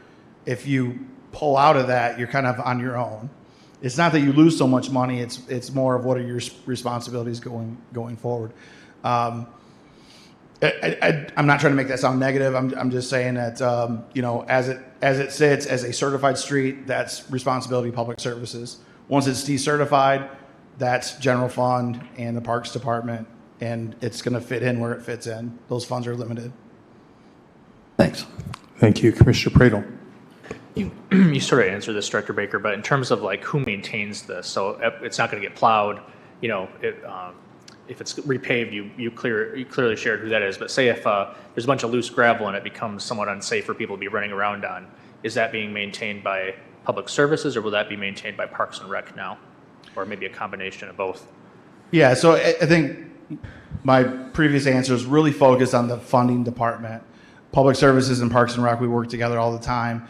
In fact, many of your snow emergency events that are Public Services centric are actually supported by staff from Parks and Rec working overtime to help fulfill those positions. So I would say it's probably a combination of both. However, the funding for that work would be specific to general fund and to Parks and Rec. Yeah, I think it's somewhat incumbent on us, especially if it's not going to be maintained by Public Services, just to make sure that it doesn't go into disrepair or become, a blight to the park and the surrounding homes and whatnot, so that's kept up accordingly. But I know our parks team does a great job of trying to maintain our parks and keep them in great condition. So I would hope that'd be the case with the roadway too, or the decertified roadway. More discussion, commissioners? A couple things. I think it's more than signs. I think there's barricades up, so you literally cannot drive on that road, period, the way it is now. And so just for anyone who's watching or anyone in the chambers and all of us, this is an interesting discussion on in the weeds city stuff. I guess I'll put it that way. Act 51, we'll remember that going forward here and recognize that. Money specifically for roads, even though it's not grant funded, certifying and decertifying roads. I was educated on that tonight. I was somehow under the impression that it was sort of like a one-time, you're one and done. You decertify this road and forever. Yes, we can go back and forth on this. But even beyond that, it's also kind of a comment on relationships and community. The neighborhood association as such is not here tonight advocating for this. As a matter of fact, I've not gotten a single communication from the neighborhood association supporting this action tonight. Relative to the timing, I've gotten many notifications on both sides of this, but I've heard a lot, as Commissioner Cooney has, about people that have concerns about this as well. So it's just that idea of change. Okay, that's one thing. And then is this, what are we trying to accomplish? Can we do it together? Is there any way to talk and come up with other things? Close it off for special events, but don't permanently close it, so on and so on. I know that has not all been figured out. I would encourage, though, if people are willing to continue to have that community-based conversation and see, that I don't know, we're not kind of a King Solomon kind of a thing here trying to decide that 51-49 kind of business. Yeah, so anyway, that all said, yeah, thanks for your efforts, thanks for the explanation, and I don't think there's any further discussion at this point. We all good? All right. Okay, I have completely lost track, Commission, of where we are at here. Okay, So now is the opportunity for public comment on this item. Anyone who's here in the commission who would like to take a chance, please don't touch that under potential threat of shock. I don't know, just be careful. Yes? Good evening, There you go. Jeff Messer, city resident. Parks Director Patrick McVeary is not here, so I'd ask him the question to this.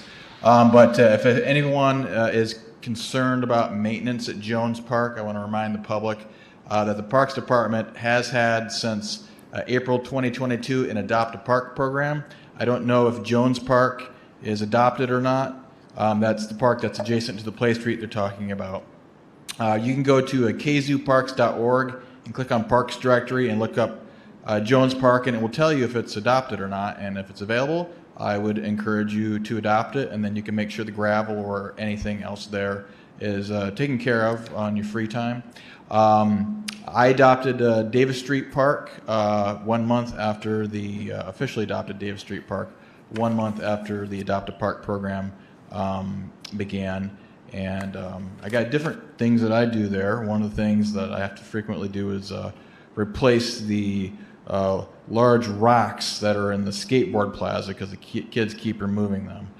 But Adopt a Park program, there are a number of the green spaces like Level Park, College Park. Those are the ones that tend to still be unadopted now 2 years into the program. But kzooparks.org, and you can look up the Adopt a Park program. Thank you.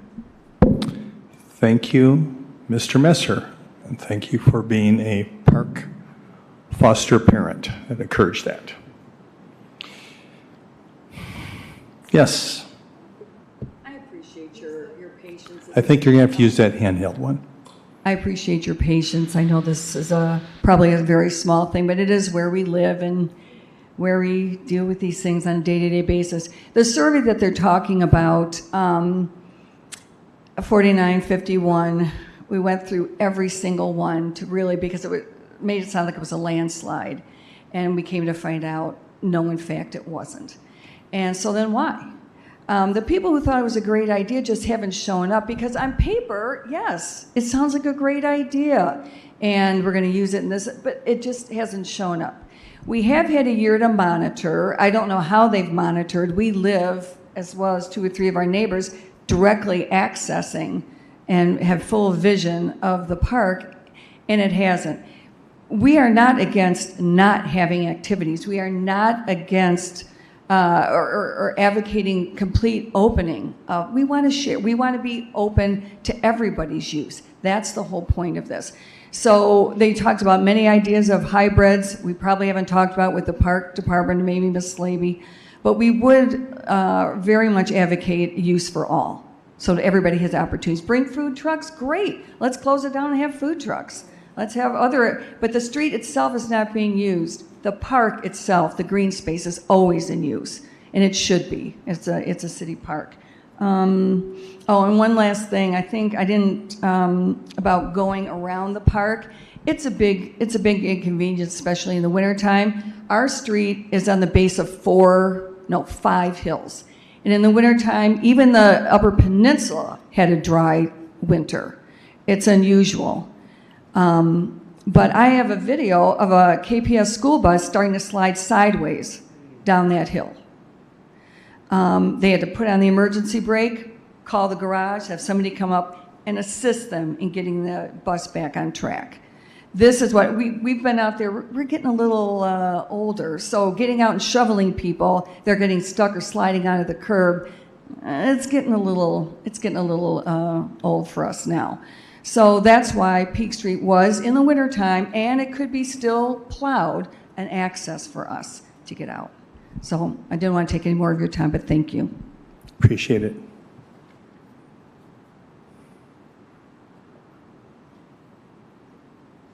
Bill Cartmel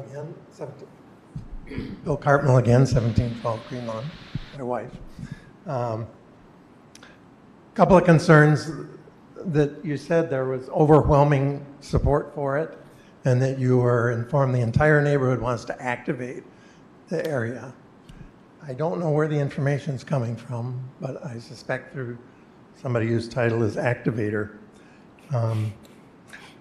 through FOIA, we went through the survey that was handed out.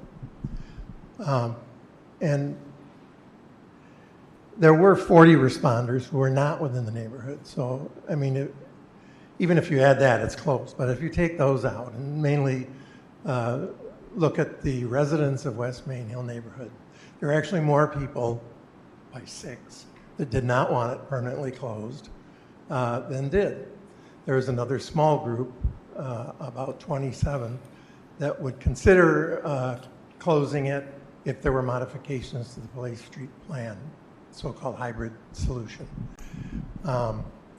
He said, study it for a year. That's what we've been doing this past year. It's been closed. It's the Play Street.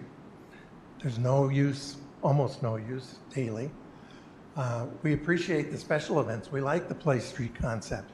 But as Commissioner Cooney said, in most situations, the manifestation of that in cities is temporary, either for events or even seasonal or on weekends, which is fine. So why not make the next year and maybe the year after a hybrid solution where you test that hypothesis? That'll also help determine the impact of winter, and you've heard about residents being concerned about slipping and sliding. For the past 25 years, we've had the mildest winter, the lowest snowfall, 25 inches in the year. The average is 75 inches. So it really wasn't a good year to monitor the safety in terms of how it affects the neighbors. Why not do a compromise solution? The way it's reported on the Imagine Kalamazoo site is the yeses are here, the nos are here, the maybes are here, and then 36% wanted to consider a hybrid solution. And the conclusion was, because the no's and the yeses were in opposite camps and didn't want to consider a hybrid solution, that they wouldn't consider a hybrid solution. That just doesn't make sense. When you have two people on opposing sides, compromise is what you look for. And one of the main reasons that was put out was because the original 3 people that brought it to the commission wanted it permanently. Okay. So please consider maybe trying a hybrid solution for a year. One last comment before I go. It's in the resolution. It says decertifying class vacation. And could you eliminate the vacation part, the vacation part of the resolution, since that's something different than decertification. That's permanent abandonment on the street. Thanks. Thank you. Is there anyone else who wants to comment on this item? Seeing no one. Commissioners, the motion is to adopt a resolution to decertify Peak Road and Circle Street for the purposes of Act 51 funding. Is there a motion? If you want to discuss, we have to have a motion and support. So moved. Motion made by Commissioner Pradel. Support. Supported by Commissioner Wilson. Discussion. So is that possible? So are we decertifying it now for 2023, 24? And then moving forward, is it possible to create a new solution? So the thing that became patently obvious to me is that really decertifying really doesn't have anything. These things are not tied at the hip. Decertifying, I mean, we could decertify it and then decide to open it up and use it as a road. I mean, we're going to be paying for the plowing for a minute, and we could certify it again next year. So, I mean, I think what's incumbent, I mean, that is kind of an on-off switch, which is easy to accomplish, as I understand it. Correct me if I'm wrong. The not so easy thing is imploring people to work together to consider the possibility of some hybrid version of this. Someone mentioned food trucks coming in there. Well, there's no way food trucks can get in there. There's big concrete barriers sitting across it, so that's not going to happen. I mean, the only way we're going to get food trucks in there is if we take the barriers away and then have food truck night and put up temporary barriers or whatever we're going to do. So anyway, we can't affect that compromise here or that hybrid work or direct that. So I guess I would implore those who are, this is very important to, to see if there's something like that. I don't know. I mean, it seems kind of abrupt to me and a bit of a kind of an override and maybe an overreach just to say tonight, not going to decertify it, drive down there tomorrow and pull the barricades away. I mean, that doesn't seem like that's engaging a broader community discussion from this location. So, Manager Ritzman, do you have any thoughts? Yeah, so you're right, we can decertify tonight, and that's just an MDOT action, whether we get funding for it or not. I think, what I'm sensing from this conversation is need to kind of go back with folks and re-engage around the hybrid solution. So I can ask our staff to do that and then kind of go from there. Now, other thoughts, discussion, Commissioner? Yeah, Commissioner Prado.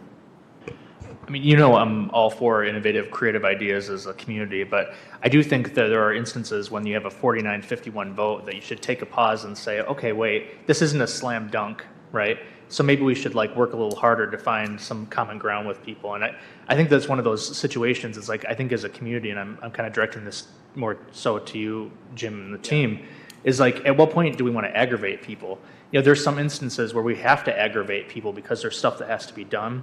And I'm not saying that there shouldn't be a play street. I'm not dismissing that at all. But I'm saying, in this particular instance, if it's that close of a vote, what opportunities are there to find some common ground to work together to find a solution where everybody in that neighborhood can feel happy with what they're walking away with? I think you can achieve both things for both camps. And it just sometimes feels like it's very much just, it's this way or not. And, it's in those instances where we absolutely have to, because we have to put a water main in or something like that. Well, that's what we got to do. But in these instances, it just, you run the risk of increasing some group of quality of life at the expense of somebody else's quality of life. And in those kind of situations, I do struggle with sometimes.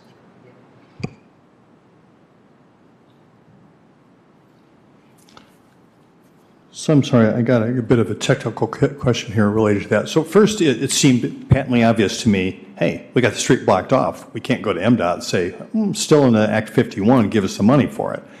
That was what I understood. And then later on, we talked about streets that have been certified since 1951 that we haven't been using, and somehow we've gotten away with that for the last 74 years. So I don't know what the technical question is on that. Is that, on the other hand, we're having a very public discussion about this, and I guess we never did about, whatever's going through Crane Park. But do you have any recommendations on this particular action, Manager Isma?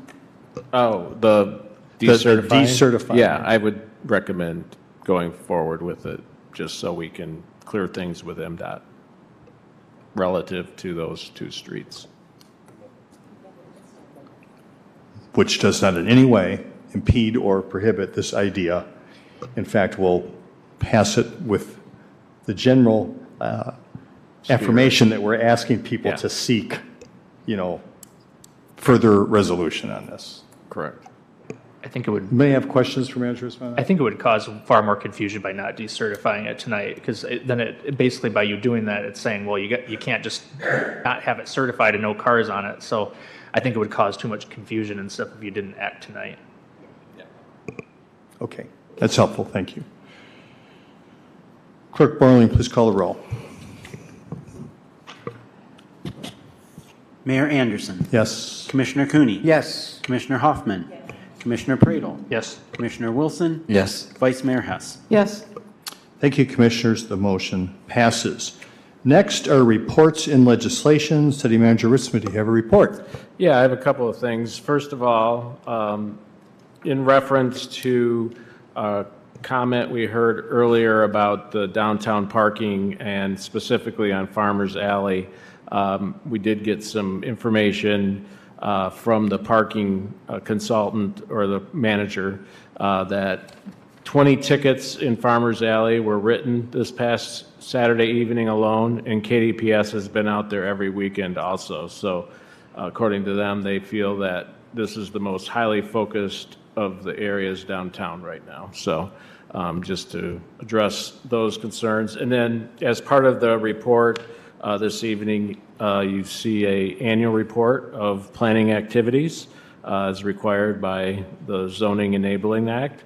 And so I'm not going to go through what's in there. Just what I do want to point out is the incredible work that our Community Planning Economic Development Department does under the direction of Director Mitchell, Deputy Director Anderson, and our Assistant City Planner, Bobby Durkee. So, and I really want to also thank the Planning Commission, who are volunteers and take the time to take all of this, what comes before them, and act on it as they do. So just want to recognize that this evening. Thank you. Thank you, Manager Smith. So we are down now to the opportunity for commissioner comments. Just as a reminder for everyone who's here in the chambers and for all of us, once again, we do have a closed session this evening. One thing that's a little different about this particular closed session is we are going to be coming back into open session, presumably to take an action as we must in our public open session. So we will not, I'm not sure what the terminology is, we don't adjourn the meeting. I guess we just go into closed session, and then even the chambers will be empty because we will be gone in closed session. We will come back and then take action before we do our adjournment. But prior to that is an opportunity for commissioner comment. So please, anyone who would like to take advantage of that, when I get started, Commissioner Pradel. Thanks, Mr. Mayor. One thing, we actually had one of our appointees who's been with the city for a while bring this up, but I thought it was a really valid point as we're talking about the parking enforcement is, and I know this came up before, I think this predated both of us on commission even, but when there's city commission meetings happen on the 1st and 3rd, are there ways that we can avoid enforcement outside of City Hall? I think that's a reasonable thing, and I don't know if that's possible to include something like that in, since it's pretty standard. That's the 1st and 3rd. The only tricky part is like on the months where we have it on, like Memorial Day or voting, that might complicate things. But, and it also brings the question, well, what about planning commission and those sort of things? But I do think it's worth looking into, and if for nothing else, I think for city commission meetings, it would be great to find some way to provide like non-enforced parking during COW and city commission meetings. I just want to make sure to lift that up as well. I want to give colleagues a heads up. I know one of the things that we've talked about is like trying to find every resource in our toolkit that we can use to try to address housing and housing opportunities in our community. There is a proposed House bill, it's House Bill 5430, that's on the docket to provide, to basically improve the existing state historic preservation tax credits. We have a lot of historic structures, including not only just residential structures in our community, so not just big buildings downtown, but residential structures that could be turned into maybe a duplex or those sort of things as well. The thing that's kind of exciting about this prospect is this proposed legislation breaks it into like 4 categories. And the new category has small projects and residential projects, which would be a big change for how these tax credits could be used for. The other thing is for those smaller categories, they would provide a 5% higher tax credit. So say if it was a big project, they might get 25% a tax credit, but if it's a small project, they get 30%. So if it's a residential or a small category project, they would get it. There's also benefit in it to support, even if it's like a nonprofit that was looking to try to work on a project or whatever that's included into it. It also increases the cap from $5 million to $100 million. And something that I didn't realize before is that before it was kind of rolled back during the Snyder administration, the city of Kalamazoo was the 3rd largest recipient of these tax credits, just behind Detroit and Grand Rapids. So this would be a big deal if we passed recognition next meeting to say the city of Kalamazoo supports this as a leader for this work because we were the 3rd largest recipient for this. And again, we talk about how we need to find like every tool in the toolbox available to make this work happen. If somebody's looking to rehab a structure that's not habitable, there are instances where they've taken old factories and turned it into like single apartments, complexes in the state. This is a great opportunity for the city of Kalamazoo, so I really want to try to show the state that we support this. So that'll be coming before us at the next meeting if everybody is comfortable with that. And there's a fact sheet that's around as well that we could share if anybody wants to learn more about it. But again, it's House Bill 5430. Thank you, Commissioner Pradel. Other comments, commissioners?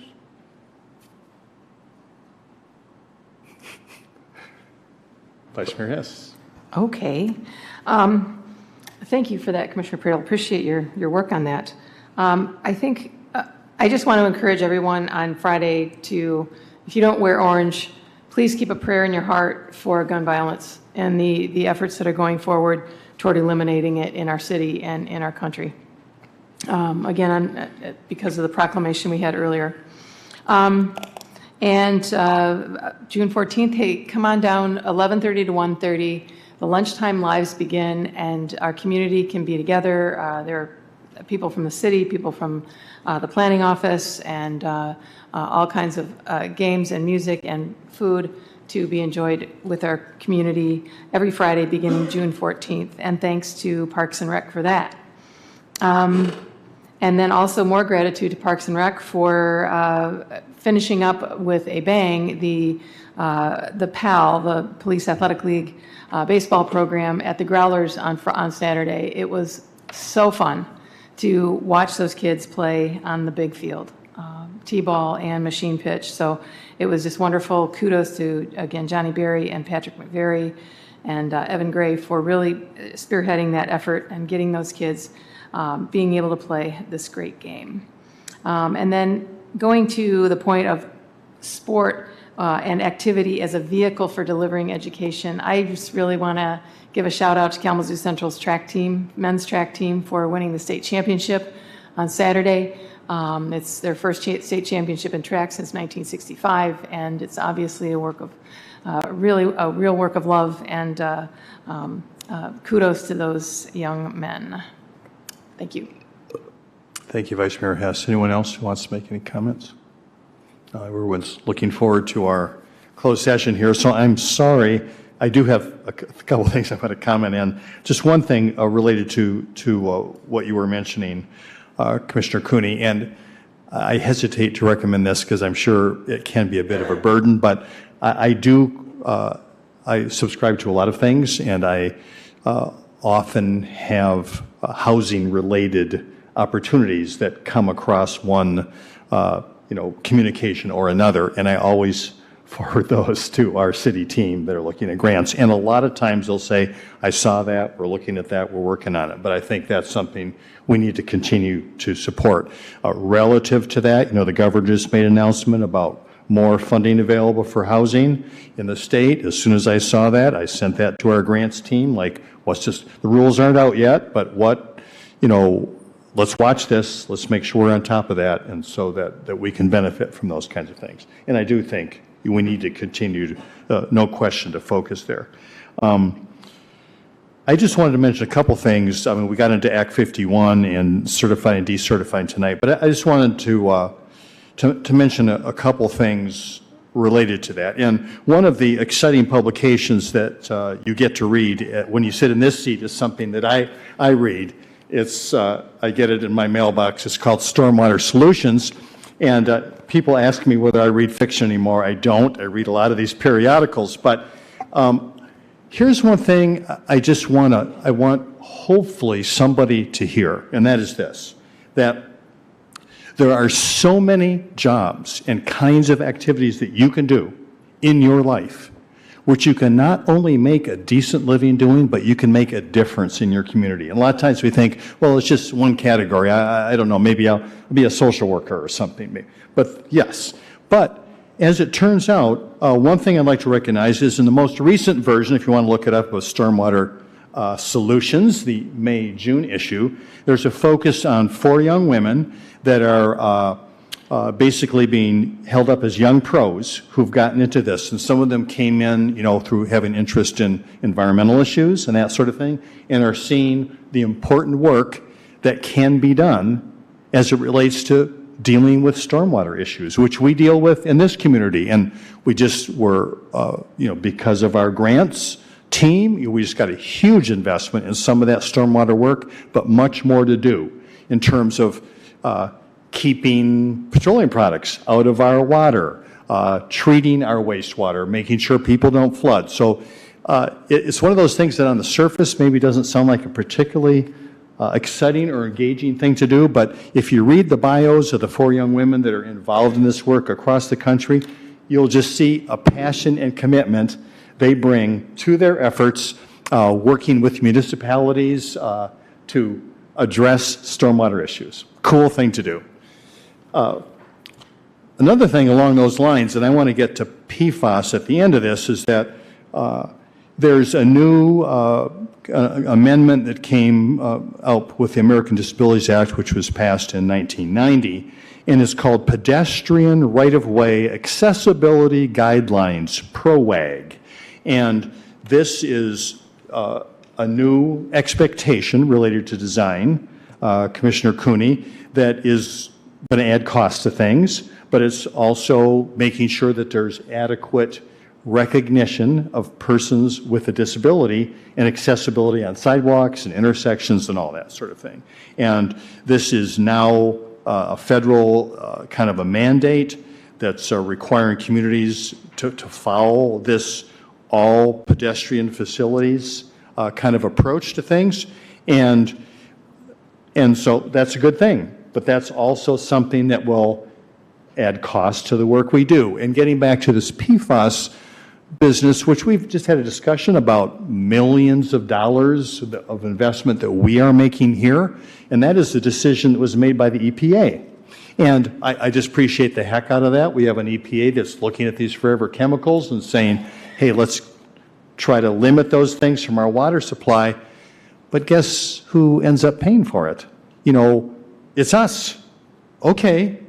You know, I get that, but there's a piece of it that really feels like an unfunded mandate, and maybe you have some more information about that, but, you know, I think at a federal level, if we're making these kinds of expectations, I mean, okay, we're dealing with it, you know, there may be folks, I mean, I think about Jackson, Mississippi, that's been struggling just to keep water coming out the door, and I don't know if you look at even places like Atlanta, a vibrant big city that literally has had vast swaths of their city, including a hospital, without water service now for the last several days based on, you know, water main breaks and other problems. I don't know all the details there. So I know I'm kind of speaking out into the void here, I guess, but, you know, we need that kind of a focus. Yeah, we want to be safe, but hey, help us meet these mandates at a local level.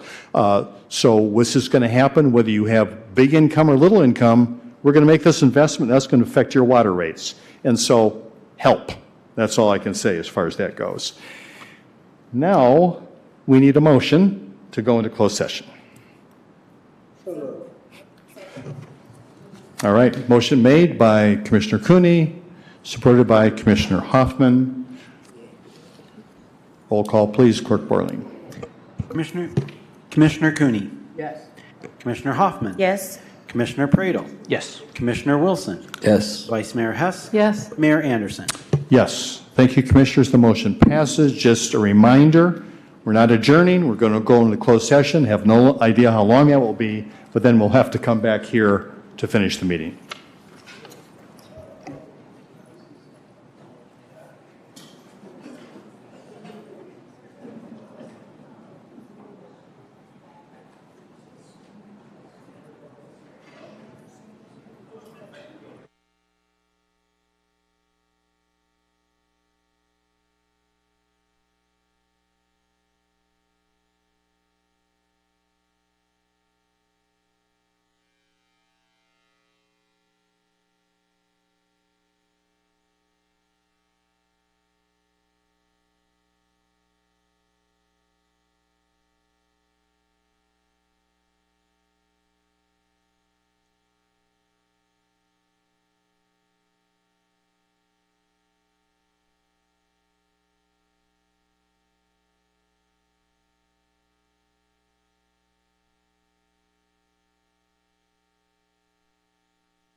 Oh, yeah.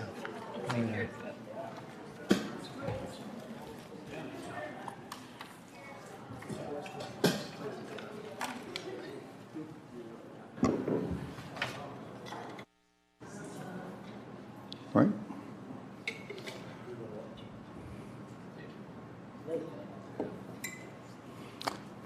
Okay, well, we are back from closed session, and the way this works is that there are certain attorney-client privilege communications that you can go into closed session for and have those discussions, but for actions that the commission takes related to any of that discussion, those actions must be done in an open public session. So we are back from our closed session, and our next step here will be a motion that has been written for us by Attorney Leal. And if you'd be so kind as to read that motion, Attorney Leal.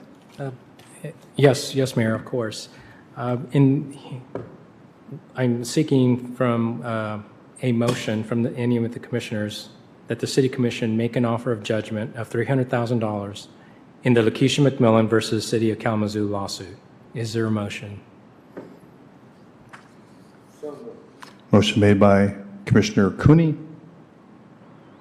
Support. Supported by Commissioner Pradel. Any discussion, commissioners? All right, seeing none, Clerk Boylan, would you please call the roll? Commissioner Cooney. Yes. Commissioner Hoffman. Yes. Commissioner Pradel. Yes. Commissioner Wilson. Yes. Vice Mayor Hess. Yes. Mayor Anderson. Yes. Thank you, commissioners. The motion passes. Just want to say once again, it's a pleasure to serve with all of you. It's been, this commission meetings seem like they've been going long lately, but I think they've been productive, and it's appreciate the work that we get to do together. But now there's just one more thing to do, and that's just to say, I love you, Kalamazoo. We are adjourned.